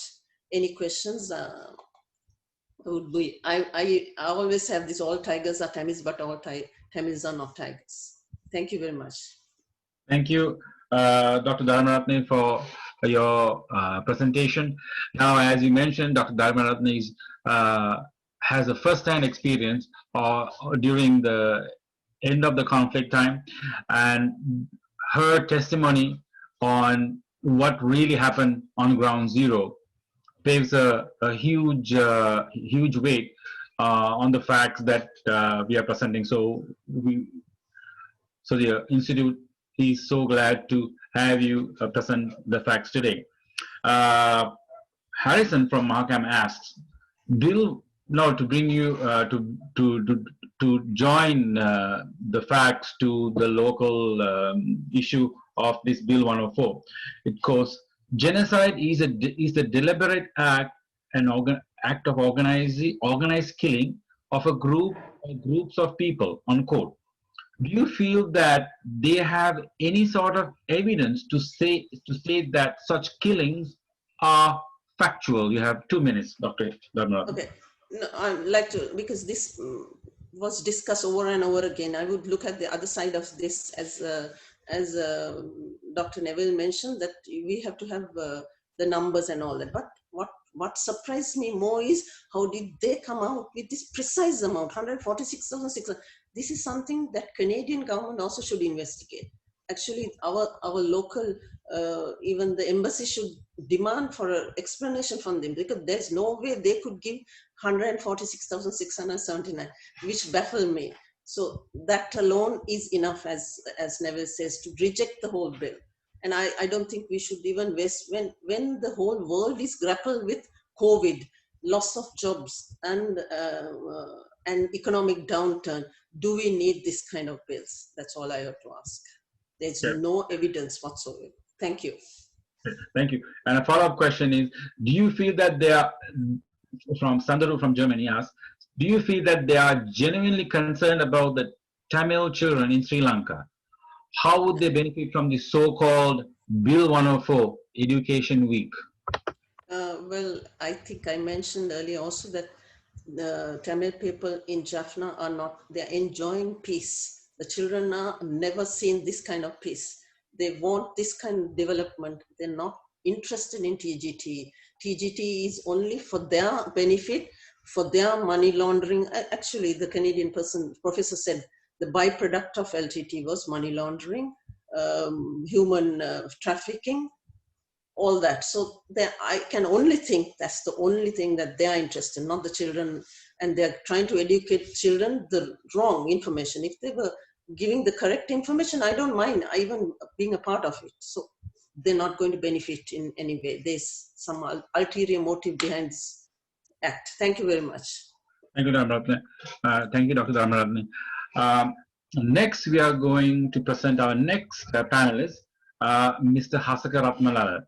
He's also a repeat panelist from our previous sessions. So, Mr. Ratmalala is a practicing lawyer in the province of Manitoba in Canada. He's also practiced law in Sri Lanka. He's a graduate from Sri Lanka Law College and had his legal education in Faculty of Law at the University of Manitoba. He holds a Bachelor of Arts degree from University of Sri Jayawardenepura in Sri Lanka. His studies were focused in political science, economics, and sociology. He worked as a freelance journalist to Ravaya, one of the popular political newspapers in Sri Lanka, and also worked as the news editor for Rashmiya, another political journal in Sri Lanka. He currently is doing a column in one of the major Sri Lankan news weekend paper called Siluminam. So without further ado, Mr. Ratmalala, over to you. Yeah, thank you, Anura.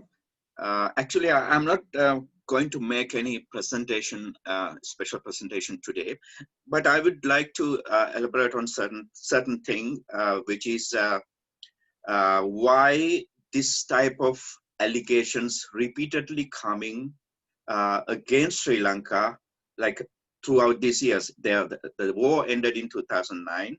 There were no fighting anywhere in Sri Lanka and no deaths happening in Sri Lanka. And why this type of repeated claims, allegations coming against Sri Lanka? I figured out there are some reasons. There are some reasons why it is. And one of the reasons is the immigration issue. Immigration issue, let me take some of my, sorry. Yeah. So one of the reasons is there are reasons that Canada refuses people into this country. One of the reasons is security, human integration, criminality, organized criminality, health grounds, financial reasons, misrepresentation, etc. So one of the things that connected to people coming from Sri Lankan diaspora, or I can say coming to Canada as refugees,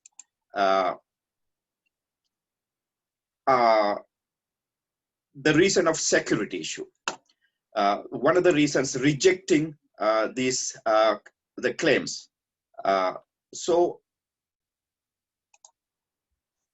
the thing is, if you have a peaceful country, which is uh, uh, that nothing is happening, I mean, everything is fine, and there's no killing, no death, that's happening, and there's no fighting, and how these people could come to Canada. So there is no way they could claim refugee status in Canada if there is, if the country is peaceful. That is one reason why they are very, like, keep repeating the same issue again and again throughout these years, these 10 years actually, after war ended in Sri Lanka in 2009. So the other reason is there are some people who already came to Canada who cannot get who are inadmissible to Canadian immigration system. That is also due to criminality and their affiliation to terrorist organizations. These people are on something called deportation order, and it is on hold because country is in danger. If Canada deport these people because they are inadmissible to Canadian immigration system, and if Canada deport these people, they will have some difficulties in the country they are going.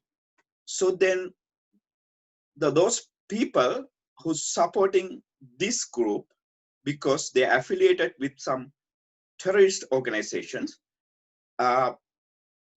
they have to make some noise to claim that Sri Lanka is not a safe place to return these people who has affiliation with the LTTE.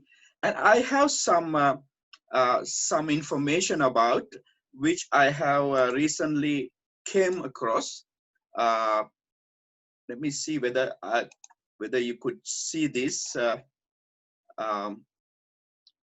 This is a document I obtained from a website named ITRAN. So this was a study done by David Matas, a human rights, I think, refugee lawyer in Winnipeg. He was hired by a group, organization named ITRAN, who happened to be visited several countries. He went to Malaysia, he went to Indonesia, he went to Thailand, India, and he claimed that he has gone there. He has provided a couple of reports. He claimed that his intention is to get some way cleared to those people who are not regular refugees, but those people affiliated with LTTE.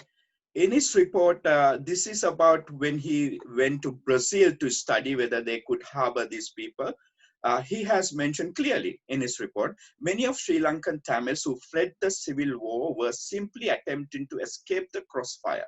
However, those who had a true refugees profile as perceived opponents of the government of Sri Lanka, in particular as perceived supporters of LTTE, are in almost as much trouble in India as they were in Sri Lanka. So because the safest country is India, so India is a trouble country for them. So this gentleman is providing this report saying that it is better somebody in the Western nations should harbor these people. So they have to, so you understand, they have to keep repeating these allegations in order to until they bring these people right now living in other countries whose affiliation with LTTE. They don't care about normal refugees who left the country,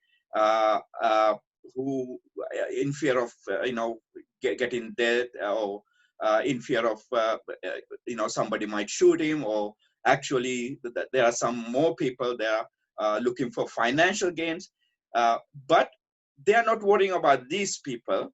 This group worrying about those people left the country, living different countries throughout the world, and who were supporters of LTTE, and they want to bring these people into Canada and Western countries. So until that happens, these slogans will continue, these allegations will continue, and that is the reason why, one of the reasons why there are allegations keep coming against Sri Lanka. So so that is my understanding about why they keep repeating these allegations against Sri Lanka. And Bill 104 is one of that. So Bill 104 is that one of that. My previous speakers already provided enough information what a bogus claim they are making, but they want to make that claim in order to bring these people in, and not to deport those people who are already claim refugee status, but the Canadian government said they are not admissible because their affiliation with LTTE. So because of that reason, Sri Lanka has to suffer to hear this nonsense keep repeating again and again. I don't know how long, but that will happen. And that is my presentation, actually. It's over to you, Andra.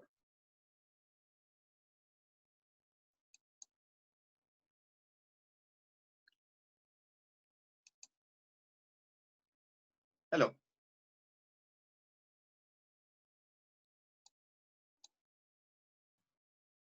Okay, thank you very much your presentation. And yeah, it is a wonderful presentation. And so you have highlighted very important parameter. So why these allegations keep coming all the time. So then I just need to find out, so what is the purpose of they are going to, so there's a few questions. So I just need to ask, why this ITRAN group hired a lawyer from Manitoba and study Brazil, and their idea is to station them in Brazil for a while and then come back here? Yeah, that's what my understanding.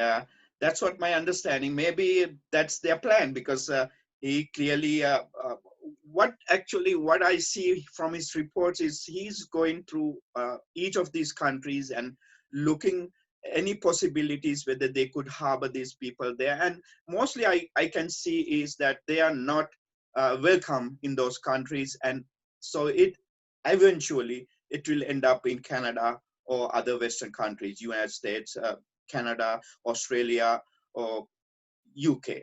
So that's my understanding. So in order to provide that background, so there should be certain kind of reports coming out in public, and these are public documents. They are not in hiding. You can, if you go to a website, you can find out, ITRAN website.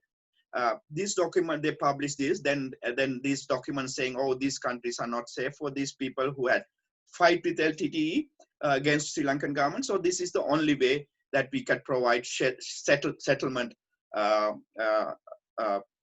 place to live peacefully. So so until that happen, I think this noise will come out. So that's why the public has to understand. That's what the Canadian government has to understand. Canadian policymakers has to understand, because if you buy these allegations, repeating allegations, it will affect the Sri Lanka's cultural and Sri Lanka's coexistence with these other other communities, Tamils and Sinhalese and other communities together in that country. So if you are keep repeating this, you are not supporting Sri Lanka to sustain itself. Thank you very much. I think, Anura, can you take off from here? Yes. Okay. Thank you, Mr. Ratmala, for your presentation. I had to briefly disconnect and then reconnect. Right. So we have a question for Mr. Ratmala. And I think I coming, already answered a question. Okay, go ahead. Yeah. If you have. so we have a question about the legality of the TGTE being in Canada. How do you see that the operation in Canada to be legal, because it's obviously a government in exile? So how do you see the operation using the Canada's freedom of expression? Could you explain, being a lawyer, how their existence is justified? I think my understanding is TGTE is registered as I think a company in Canada. My understanding, I think Dr. Neville did an extensive research on that. I think Dr. Neville can elaborate on that. But my understanding is some kind of a private company, something. So they could operate. This is a thing. I think I mentioned this in my previous presentation as well.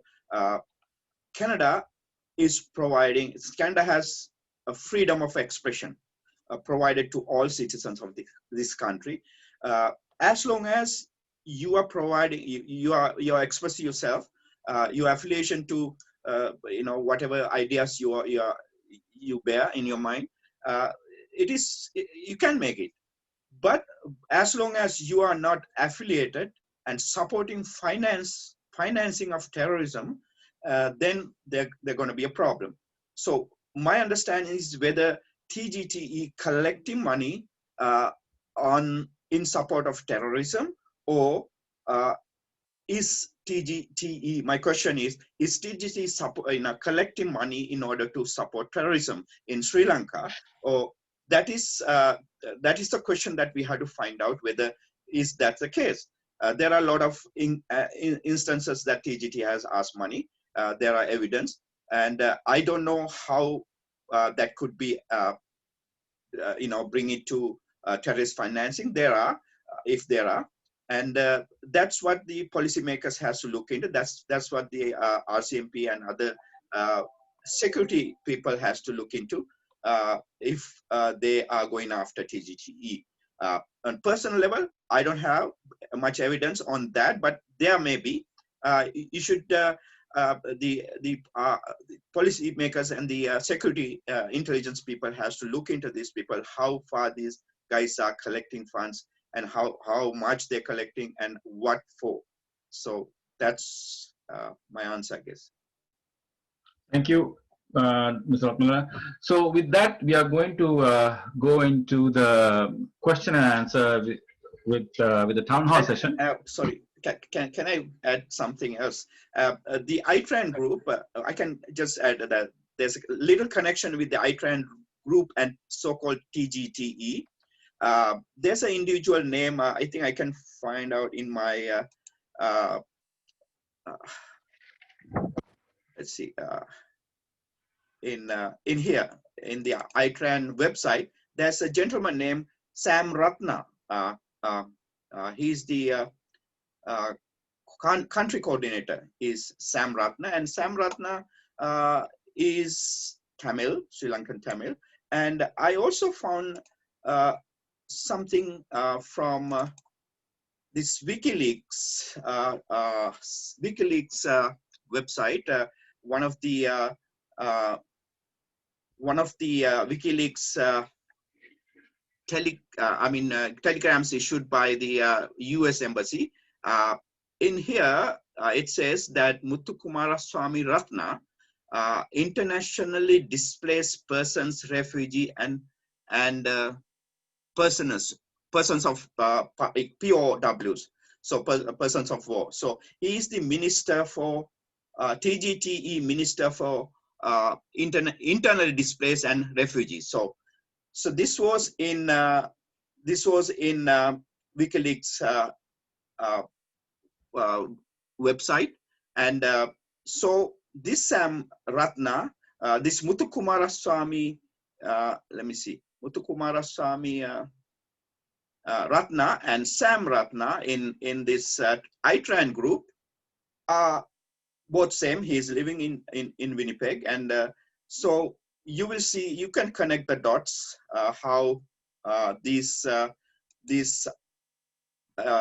people smuggling and people bringing into Canada, refugee business, and all these are connected with TGTE. Thank you. All right, so with that, we're going to go into a question and answer session for the next 20 minutes. So please stay with us, asking all the participants and our online viewers. Few questions for received, and I will try to aim that at the panelists who have presented today.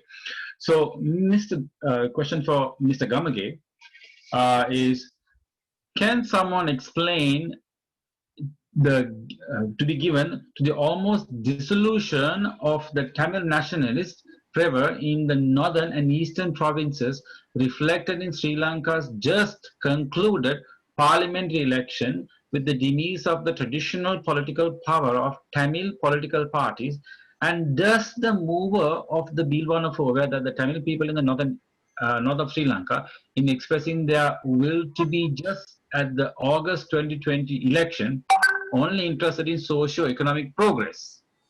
Kind of a long question. I hope you get that. If not, I could repeat that question. I think I got it. There was a very interesting United Kingdom survey done early this year. They came about for 2 weeks. They were in Sri Lanka, they were in Jaffna, they were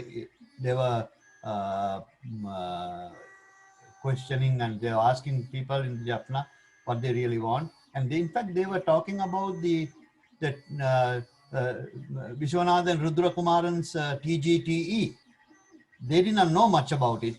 In fact, they said that that they were not interested in any organization that is outside Sri Lanka, because they are only interested. This is the UK report said, that they are not interested because they were interested in their own welfare, their own education, their own thing. That is one. See what really happened in all these elections in 2015, 2020, the elections. See, the whole thing was propagated in Jaffna, this Tamil homeland, and a separate state. And the TGTE is advocating United Nations supervised referendum in Jaffna, in the northern and eastern provinces. With all that, in 2020, parliamentary elections, August parliamentary elections, one could see very clearly that that Tamil nationalism, that fervor, had really gone from the results. The Tamil National Alliance was reduced. In fact, the Sri Lanka Freedom Party, one person got elected from Jaffna. That was the first time. In 1975, the mayor was SLFP mayor, who was gunned down by the LTTE, Prabhakaran himself. After that, the SLFP never had anything, except in 1982 presidential 1982 presidential election. Mr. Kobakadua got a lot of work because Mr. Kobakadua was actually agriculture minister who was helping people in Jaffna for their own agricultural produce.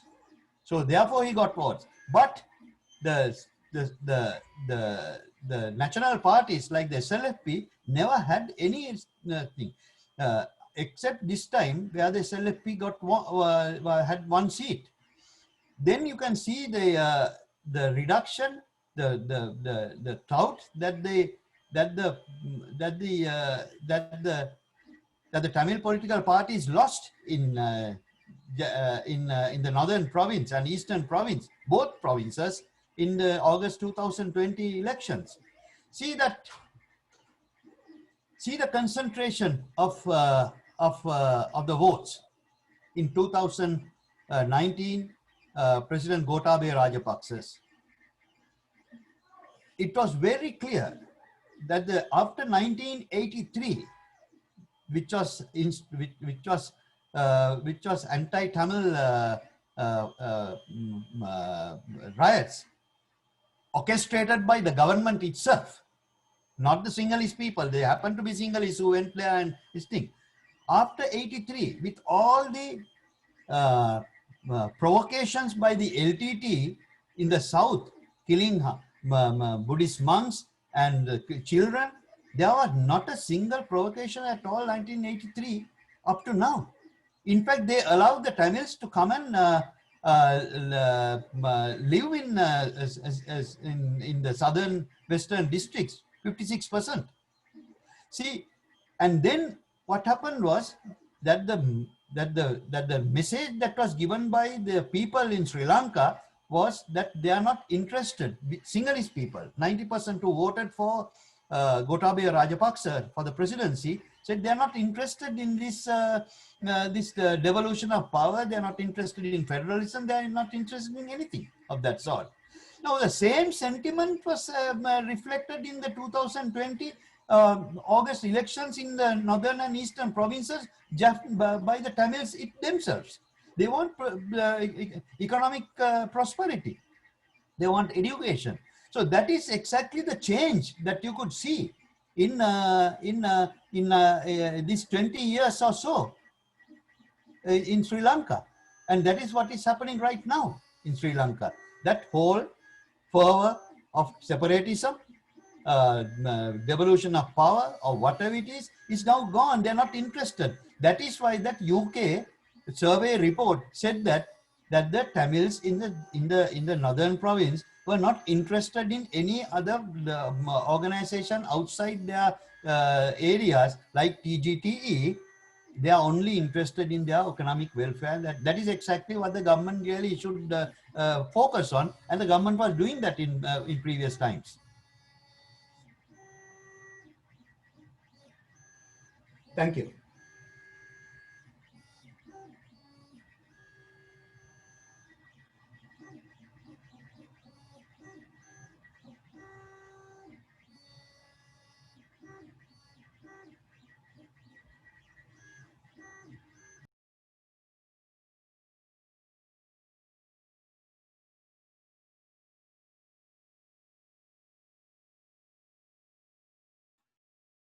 Anura, we can't hear you some reason. Can you try that whether you unmute? Anura, you should unmute, I guess. Okay, so all right, so sorry about that. So we got a question connected to that. I would like to present this to Dr. Dharmavardhana and Dr. Dharmaratne. Is why have the 56% of minority Tamils chose to live away from north and east in the south among the Sinhalese majority? Dr. Dharmaratne, you have 2 minutes.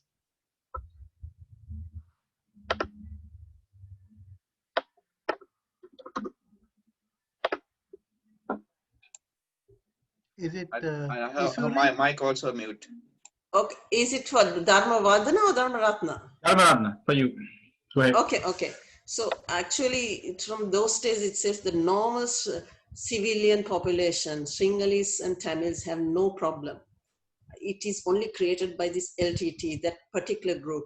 Now, if you look at normal civilians who are living in Colombo, we absolutely have no problem. So that's why they feel more safe. 56% feel more safer in Colombo. They could do their business. They could thrive better. I have so many friends who are Tamils who are from Jaffna who feel much safer in Colombo. So if they're saying that, we had genocide, all this, those are all false allegations, that they feel much secure and they're business-wise, they're growing. If you look at the businesses in Colombo, that's the capital, mostly it is either from Muslims or the Tamils who are dominating. So I think they feel more secure and more economically stable in Colombo. That's what my feel. If anybody else wants to add to that. Yes, I would like to add that, the migration of Tamil people from the north and the east to the south has been a long-standing issue. in 1904, when when the railroad from Jaffna to Colombo was built, a large number of Tamils actually moved in. And in fact, all the rich Tamils, anyone who becomes wealthy enough in the north immediately moves to Colombo. And all the upper class Tamils began to live in what is called Kurunduvatta or Cinnamon Gardens, or in Tamil, Karavai Kaddu. So there is what you call the Karavai Kaddu Tamils. And in fact, if you look at all the political leaders, Chelvanayagam, Ponnambalam, Naganathan, Amit Salingam, all these people lived in Karam. And and what is found in the north are their land. They own the land, and they want the ordinary poor Tamils to work in those lands, like while they, the upper class Tamils, the landowners, control these people. They don't want, this is why they want devolution, so that they can control this. Most people don't realize. So there is this fact that whenever people become prosperous, they come south. And if they become even more prosperous, they go to the UK or New Jersey or somewhere else. And then, of course, the opening up of the war gave an opportunity even for the LTTE Tamils and those who have crossfire to go abroad. So it is natural. It's a matter of economics that they can have a better life, a safer life, a life where they are not controlled by the upper class Tamils.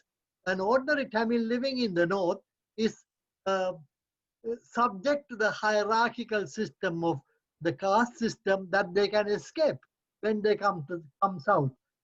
During the war, actually, the caste system died a little bit. But after the war, again, Ahilan Kadir Gamar and other scholars have re-examined it, and the caste system is back there. And when the Tamil refugees were resettled under under the Northern Provincial Council of Mr. Vigneswaran, they took care to resettle some of these people. They wanted, actually, they couldn't succeed completely, to resettle them according to the old caste structure. In the middle, good part of the city, the upper caste people. Further out, the next caste. Further out, still further, and so on. So there are a lot of social factors that make life in the north less pleasant than living in the south. And this is one reason why and people don't want to live there. On the other hand, the rich Tamils, they love the north because it is there. They just go up there for holidays, and they live in Colombo, and it's like going to a cottage or something like that. So this is the whole point. And the economic dynamo of Sri Lanka is the Western province. So anyone who wants to do good business, they come there. And this is why ultimately, if the foreign countries and if the LTTE diaspora people do not interfere in the country, economic factors will resolve the issues, reconciliation that exists in Sri Lanka. Just remember that Sri Lanka is a very small country. Yeah. It can be fitted between Ottawa and Kingston, somewhere like Oshawa, a very small part of Ontario. Thank you very much. Yeah. Thank you, Dr. Dharmavardhana. Now I have a question for Dr. Hevage. I'm going to read out a statement from Bill 104. It says, the loss of Tamil civilian lives during the genocide, which continued for decades in Sri Lanka, is much higher. Now, since Dr. Hevage presented a formula on estimation of the death toll, what can you tell about the actual Tamil population growth in the north and east over this period of time? What are your thoughts about that? But actually, so we have examined this growth of the population. But 2020 Central Bank report also we observed the population growth. For the whole country is approximately 3.6 population growth all over the country. But it is reflecting clearly to the growth of the population in the Tamil all over the north and east. But Right now, but those information are with me, so I can put all those information onto our website and population growth. And so in addition to that, there's an allegation from the Bill 104, and that the genocide claim was started from 1948. So that there is, in order to prove that one, Thanigalism doesn't give any single fact of evidence from 1948 to 2009, any incident can be referred that as a genocide.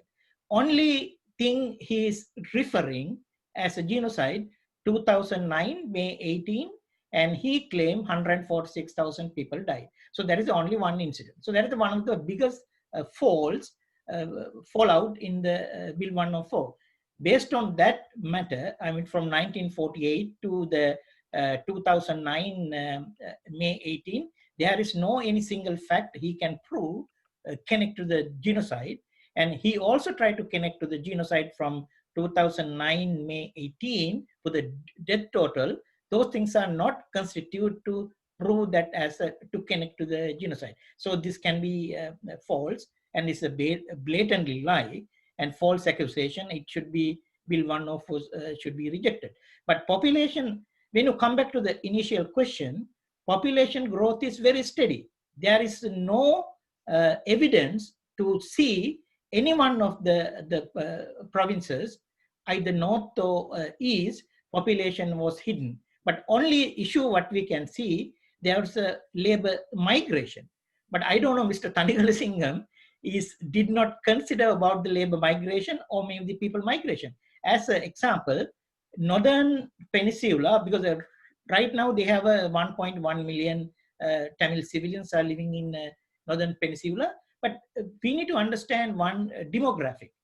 During the 30 years of the brutal civil war, and by these LTTE terrorists conducted to separate island, and because of that, majority of the Tamil, they move out from the northern province. So that, and some of them migrated to the another country for the safer place. So because of the war, it doesn't mean that one, these people are lost or these people are died.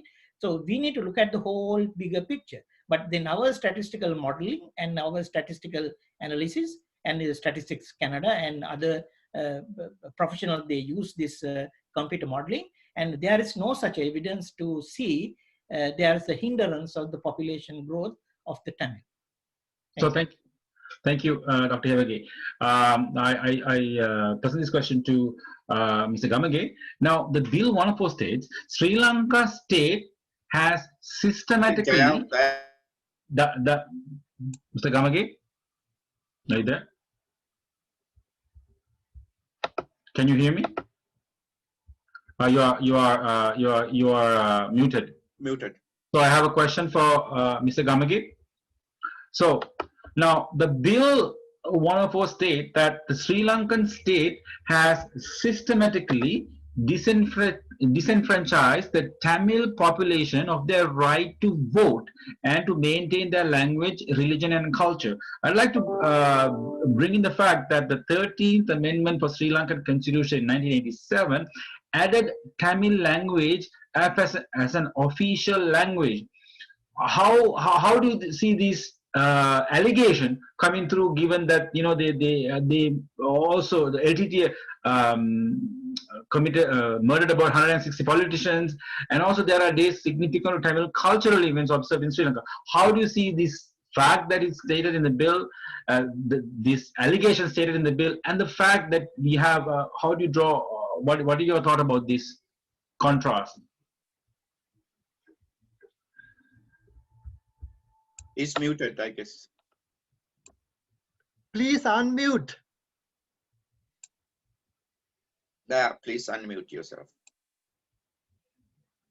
Patience, I think he's getting there. So in the meantime, can I go back to Neville's talk? Neville's, the last question, Anura, when you have a chance, I would like to. Yeah, 1 minute. Yes, go ahead. Until Daya unmutes, yes, go ahead.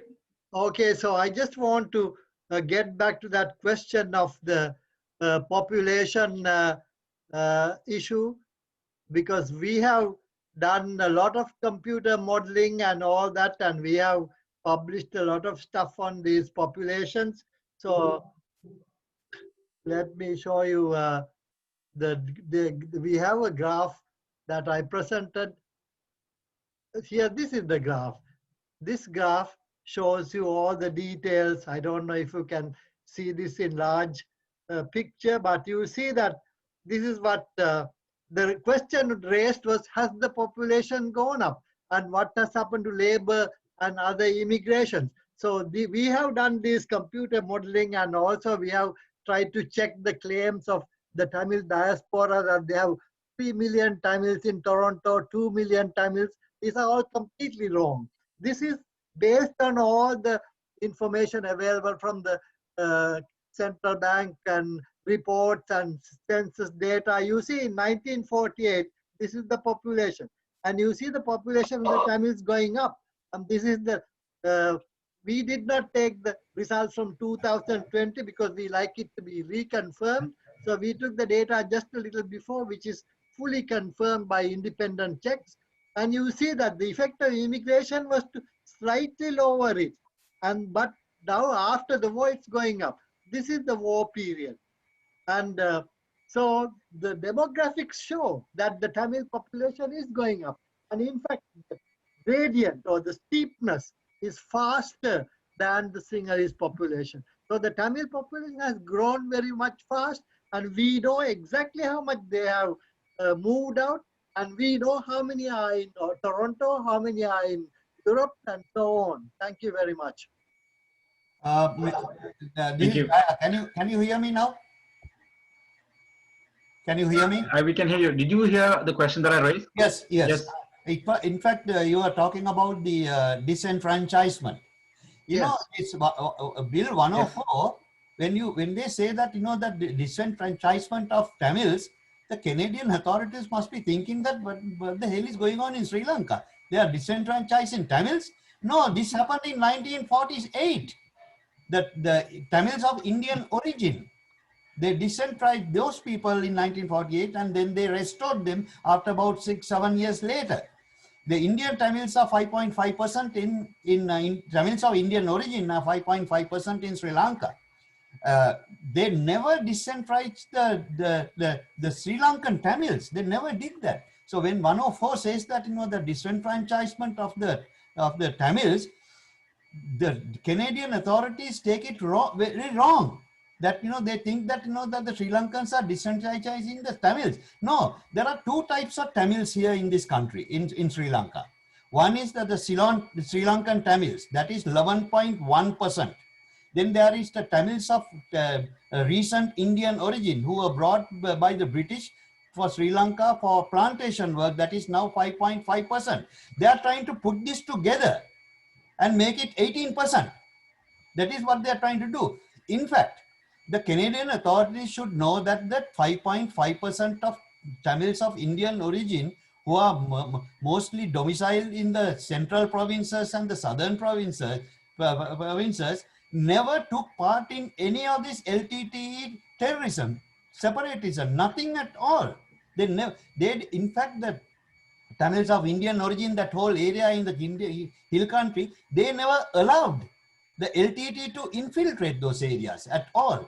So disenfranchisement means that in 1948, when the independence this thing, very wrongly, Sri Lankan government disenfranchised these Tamil people, and about 6-7 years later, they corrected it, and now they are franchised. So this is the two things that, you know, the Canadian authorities should not get the impression that the Tamils were disenfranchised.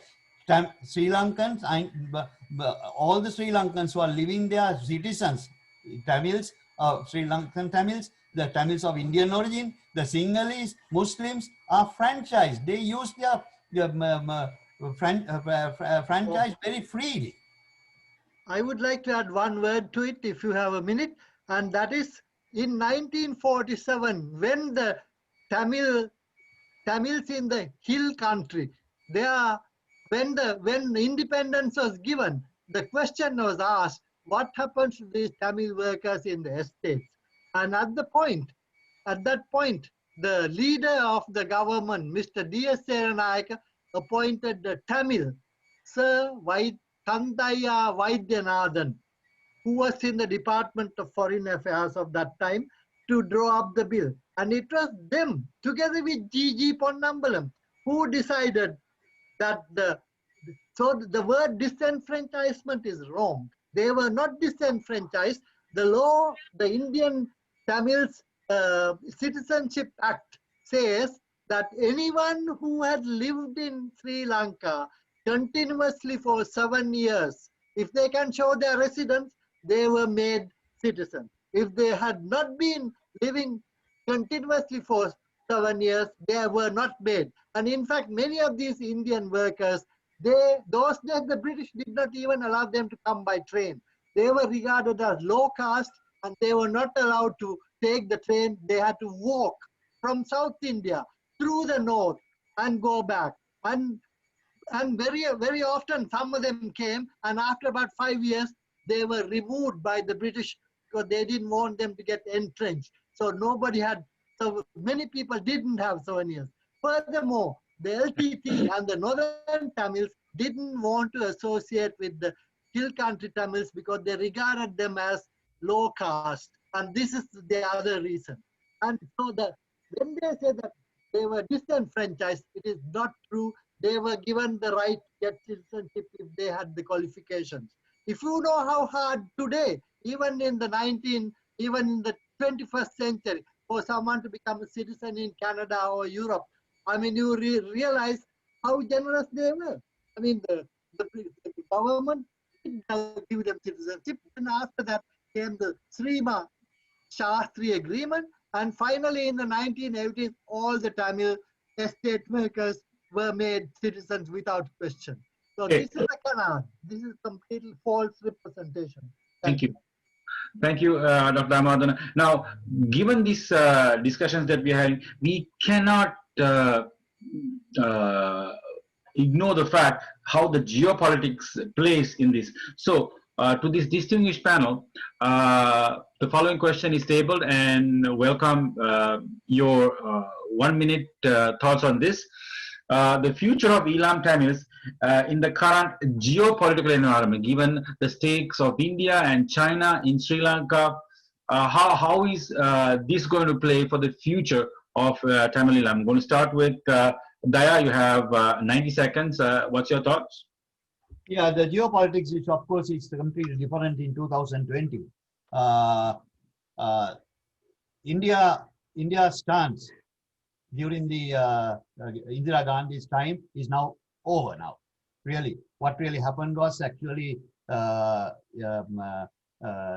government of Sri Lanka at that time was actually supporting the different party in India. So when Indira Gandhi came, that's why they gave refugee status and also the training camps for things. That is gone now, really. So now India and the United States are together in a military pact now, really. And the United States is now in an Indo-Pacific region coming up. And so Sri Lanka is now, at the moment, is very friendly with India. And one time the United States, the Washington was pushing this devolution package and all those things. Now those things are being out now completely. So the geopolitical situation in the area in Asia Pacific region is unfavorable to those people who are professing separatism. Even TGTE is advocating United Nations supervised referendum. That is not going to they're not going to take it that. So it's a completely different ball game right now. Sure. Thank you. And Dr. Damodaran, what's your thoughts? Dr. Damodaran, what's your thoughts on this? 90 seconds. Well, I believe that the TGTE and all these global forces will continue to make a lot of noise as long as they have money. And this is the whole question. As long as they can raise money. The Bill 104 and the education bill are things designed to keep this going, because if they get education, then the government of Ontario will give money to the Tamil organizations to teach all this. So the question of success of Bill 104 and other things, so there'll be a fair amount of Elam-oriented activity both in Canada, in USA, and certainly in Europe, Switzerland, Norway, in these countries. And the other thing is, some of these organizations are important in what you might call swing electorates, where the Tamil votes are important. So this is going to be a factor that may not affect Sri Lanka, they are not bothered, the Sri Lankan government will not bother about it, but it is a headache for us living in Canada and for the Sinhalese and other Muslims and other expatriate Sri Lankans living in the USA. And we don't know how the geopolitics will change if President Trump is voted out and the Democrats come into being, because many of the democratic organizations are riddled by activists from the Tamil parties. Thank you. Thank you. All right, so we're going to go to Dr. Dharmaratne for your comments on geopolitics. I don't see her. I don't see the Isuru is not on.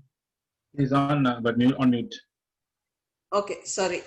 Devolution of power was something that was propagated from India, actually, because India is a bigger state, no? So they could not implement that in Sri Lanka because Sri Lanka is such a small country. So now, as the other speaker says, what will happen in Sri Lanka, they would not be interested in devolution of power because they'll be more interested in the economic side of the development, Jaffna. But I don't know what will happen with the COVID coming in between, and like countries like US is suffering and Sri Lanka is actually better. So the things can dramatically change. What would happen in the future, we can't predict. But as Dr. Chandra mentioned, that these people are not going, 104 is not the end. This is just the beginning. They will start doing this because this is a business. It's not anything to do with Tamils or anything. As long as they can survive in their lucrative business, they will find a way. So thank you. Yep. Just my... Thank you. Dr. Hiragi, what's your thoughts on the geopolitical aspects of the Elam Tamils? But actually now definitely I can say that so Tamil Elam is not possible at all, because India is not allowed to have a separate state. If you have a separate state in Sri Lanka, that is the first step to to separate the Tamil Nadu from India. Then it will affect for the Indian Union. Then second thing is that Chinese players are, now we know that Hambantota port and the so-called Tamil Elam is situated over there. Hambantota port is now 100 years lease to the Chinese. Chinese doesn't want to have any interference with their business route, so that is also not going to happen. So therefore, major players in China and India is not with the separate state Tamil Elam. Then other issue is that I was watching yesterday webinar, and their TGTE leader and mentioned here Ukraine as example. It can be happen again. It can be done. It is a completely false accusation, false propaganda campaign. Ukraine is before we joined to the Russian Federation, Ukraine was an independent state. So therefore, what happened was after all this Russian Federation collapsed, Ukraine got the independence. So it doesn't mean that American policy has been changed toward Ukraine. So that principle will not logically apply to the Tamil Elam state. It is a completely false claim, and it is a completely false narrative. It is a completely false comparison. Basic idea of telling him, because he knew that top players, China and India, and will not allow to Tamil separate state, but he wants to keep his business running. So that is the whole idea. And so then he gave some hope. Okay, so this is what happened in Ukraine. It can be happen in in Sri Lanka. please give us some money, then we can do the, separatist campaign. So that's the whole thing. So Okay. it's a pretty much, they want to have a better life and lucrative for business for them. Yeah. Thank you. Okay. Thank you. And Mr. Ratmala, what's your thoughts on geopolitical aspects of the Tamil Eelams? Yeah, as the other speakers pointed out, I don't see there's a possibility of implementing Tamil Eelam in Sri Lanka at all. But you will see the troubles for those diaspora countries like Canada. You will see LTT has planted a lot of fundraisers in these countries. They have become multimillionaires in these countries.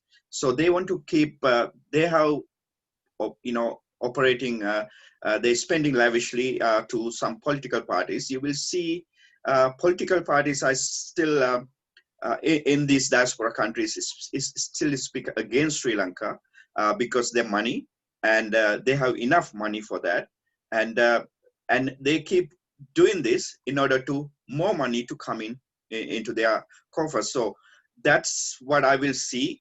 But Sri Lanka will grow as an independent one nation. But these Tamil people will be more in Sri Lanka, will realize more and more that they are part of Sri Lanka, and those separatist politics are no longer a valid way to argue their issues, because entire country, the poor, if you are poor, whoever, whether you're Tamil, Sinhalese, or Muslim, whoever, you are suffering if you are poor, if you don't have a way to live. But when it comes to separatist, it cannot be used as a separatist event as long as their welfare is taken care of the present government or in any future government. So there's no way in Sri Lanka to establish Tamil Eelam, but these people still will make noises in order to protect their coffers, protect the money coming in, and it will be the danger will be to the Canadian and other diaspora countries for their political parties, because these people will infiltrate into these political parties with this ideology and give them more issues. So that's my my take on that. So we have come to the end of our webinar. Before we close, I'd like to invite our panelists to have their final say and their closing thoughts on this factual checking of Voluntary Bill 104, the analysis of LTTE Tamil Terrorist, misinformation and disinformation. Starting with Dr. Dharmavardhan. Everybody has 1 minute of their closing conclusion. So, Dr. Dharmavardhan. Well, I think the Bill 104, how it will, whether it will get passed or not, depends very much on us, because that is why we are putting this effort. Because the political parties, if you talk to your members of parliament or your representatives in Ontario, they will say, oh, we are voting we do what our party leaders have decided. And this is the problem. If you take something like the NDP, you find that the Jagmeet Singh, he says, oh yes, we understand the problem of the Tamils. It's just like the problem of the Sikhs. And so therefore we are supporting them. And similarly, if you talk to the Liberal MPs, they also say, well, the party has decided this, and this is what we are following. Now, why has the party decided this? Purely on political lobbying. But at the committee stage, we had to bring the legal position that this Ontario has no legal or constitutional right to pass this. So that is the only way we can beat even if the parties want to vote for this, we can break it only through the legal approach. That is my belief. Thank you. And Mr. Gamage, what's your closing thoughts? 1979, when the Massachusetts State Assembly, Massachusetts is one of the 50 states in the United States, passed a resolution. There were outcry in Sri Lanka opposite the American embassy and all those things, and the media, that the United States is trying to divide the country into two. Now, what we did was, at the American embassy there, we explained the system. it was like, we said that, it was like the Colombo Municipal Council has no say in the central government. So therefore, but my point is that this claim for Tamil Elam will fade, but the fact remains that, that they are going on for United Nations to get a referendum in the north. And also their influence, the Tamil diaspora agents' influence in foreign ministries, foreign lawmakers in United States, Canada, UK, and in European countries. Now, my point is this: we got together to do this, as a biggest favor for Sri Lanka. The Sri Lankan foreign ministry should take over from here to tell to give a better understanding to the foreign ministries of other countries, Western countries, what was going on. And that is what I'm trying to say here. Thank you. Thank you. And Dr. Hevage, closing thoughts? Okay. So as the previous speaker, Chandra Dharmavardhana said, there is no legal stand for this bill to pass through the Ontario legislature. So that is one of the issues. Then in addition to that matter need to be focused. There's a constitutional challenge also there if the bill one or go for the third reading, and so it is ready to go, and so then that is the only way so we can stop this bill. In addition to that, the parties, but I have some emails, and when we were doing the grassroots campaign, some of the MPPs and clearly mentioned that they are not going to support for this bill, and so they have mentioned us. But only issue is here, but depending on the party leader. So now I do see the problem, because the Gurtan Singh and came to the introduced the parliament Sikh genocide bill. But in Tamil group, and no any Tamil other group or other MPPs not providing that much support for the Gurtan Singh bill, because India is a more powerful actor. India is completely against for that bill. And similarly, that Sri Lankan bill is much talk about this issue. So because they have a funding and LTTE Diaspora, and it is connected to the asylum policy. Ultimately, they are pushing the Canada to make an unfavorable asylum policy to bring them more Tamils to Sri Lanka. It is clearly clear evident that 10th anniversary of the merchant vessel Sun came to the Vancouver, Mr. Ananda Sangari, Scarborough, and he went there and he celebrated that their arrival, and he asked Canadians to do more for the Tamil refugees. But there is no refugee issue in Sri Lanka, and this is not an unsafe phase for them. So now this all the Bill 104, end of the day, is trying to push the policy in the Canada for asylum. That is the business. So then they can bring a shipload of refugees, and they can continue to make the money. And so this is the business. So that's what the Canadian authorities has to be very vigilant about this Bill 104. Then my final thought is that it has to be rejected, completely rejected, and it should not go for the third reading. Thank you. Okay. Thank you, Dr. Hevage. We go to Dr. Dharmaratne. Okay. Can you hear me? I can. Yes. Yeah, no, what Daya said is very valid point. We are just individuals who are concerned about Sri Lanka and presenting ourselves, which taking our own time and all. But I think government of Sri Lanka has a role to play in this. How did this bill go even to the second reading? I'm surprised. Was there any presentation made by the government officials?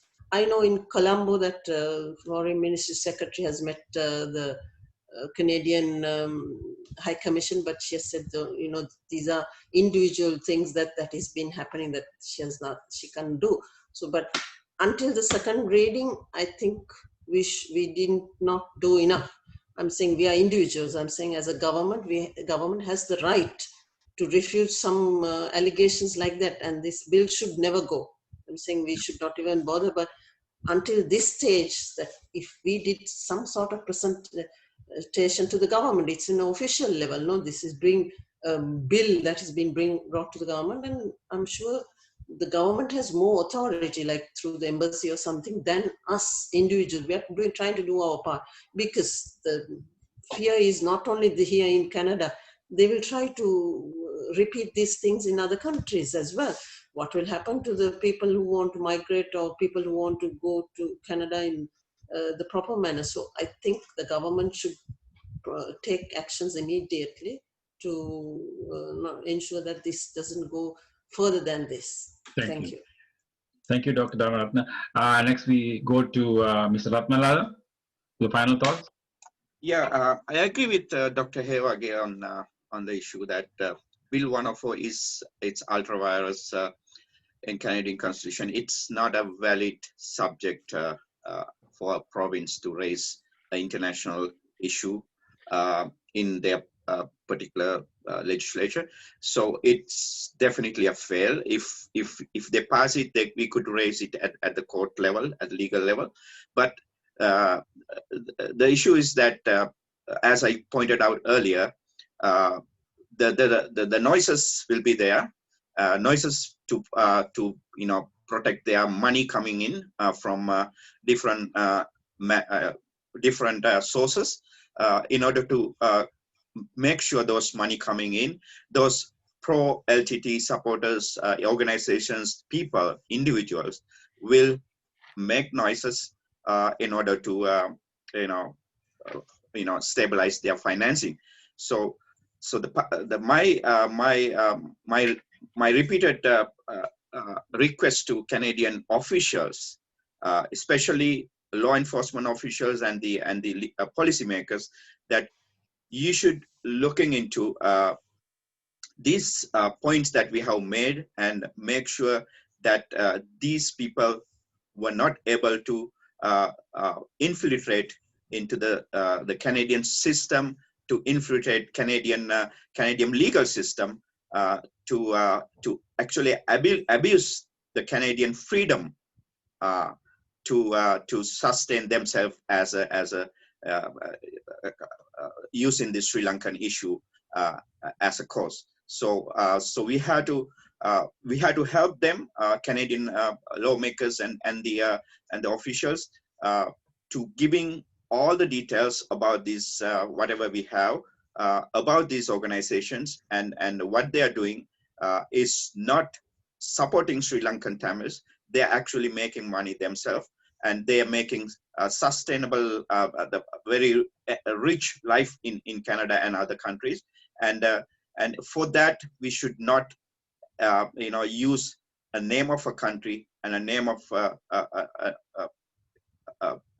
the peace of a country to be abused. Yep. So that's what my final thought. Thank you, Mr. Ratnalal. So we have come to the conclusion of the fourth webinar. Hearing the many presentations and comments and questions, it is clear on the self-centered, profitable propaganda to influence the Western government's foreign policy towards Tamil asylum seekers was one of the main concerns of this bill, as well as making money for their own cause as opposed to a real cause. So there is a website set up specifically for Bill 104. It's Ontario Bill 104.ca, and the details of these presentations, anything to add, will be published with the policy research .ca website, and more information on a day-to-day basis on the Bill 104, as well as any kind of misinformation, will be available through the Sri Action Sri Action page in Facebook. So the Ontario Institute for Policy Research, I join with this institute to thank the panelists, the participants, and the Sri Lanka Canada Action Coalition, and the many volunteers today who helped to make this webinar a success. So it's me, Anura Ferdinand, saying goodbye from Ottawa, and to invite to stay tuned for the next webinar that will be announced shortly by the Ontario Centre for Policy Research. So have a good evening, everyone. Have a good morning, good evening, and good night, depending on the time zone you are tuning in from. And Obasamata, Subadasa. Stuti. Thank you very much. Thank you. Thank you very much. Thank you.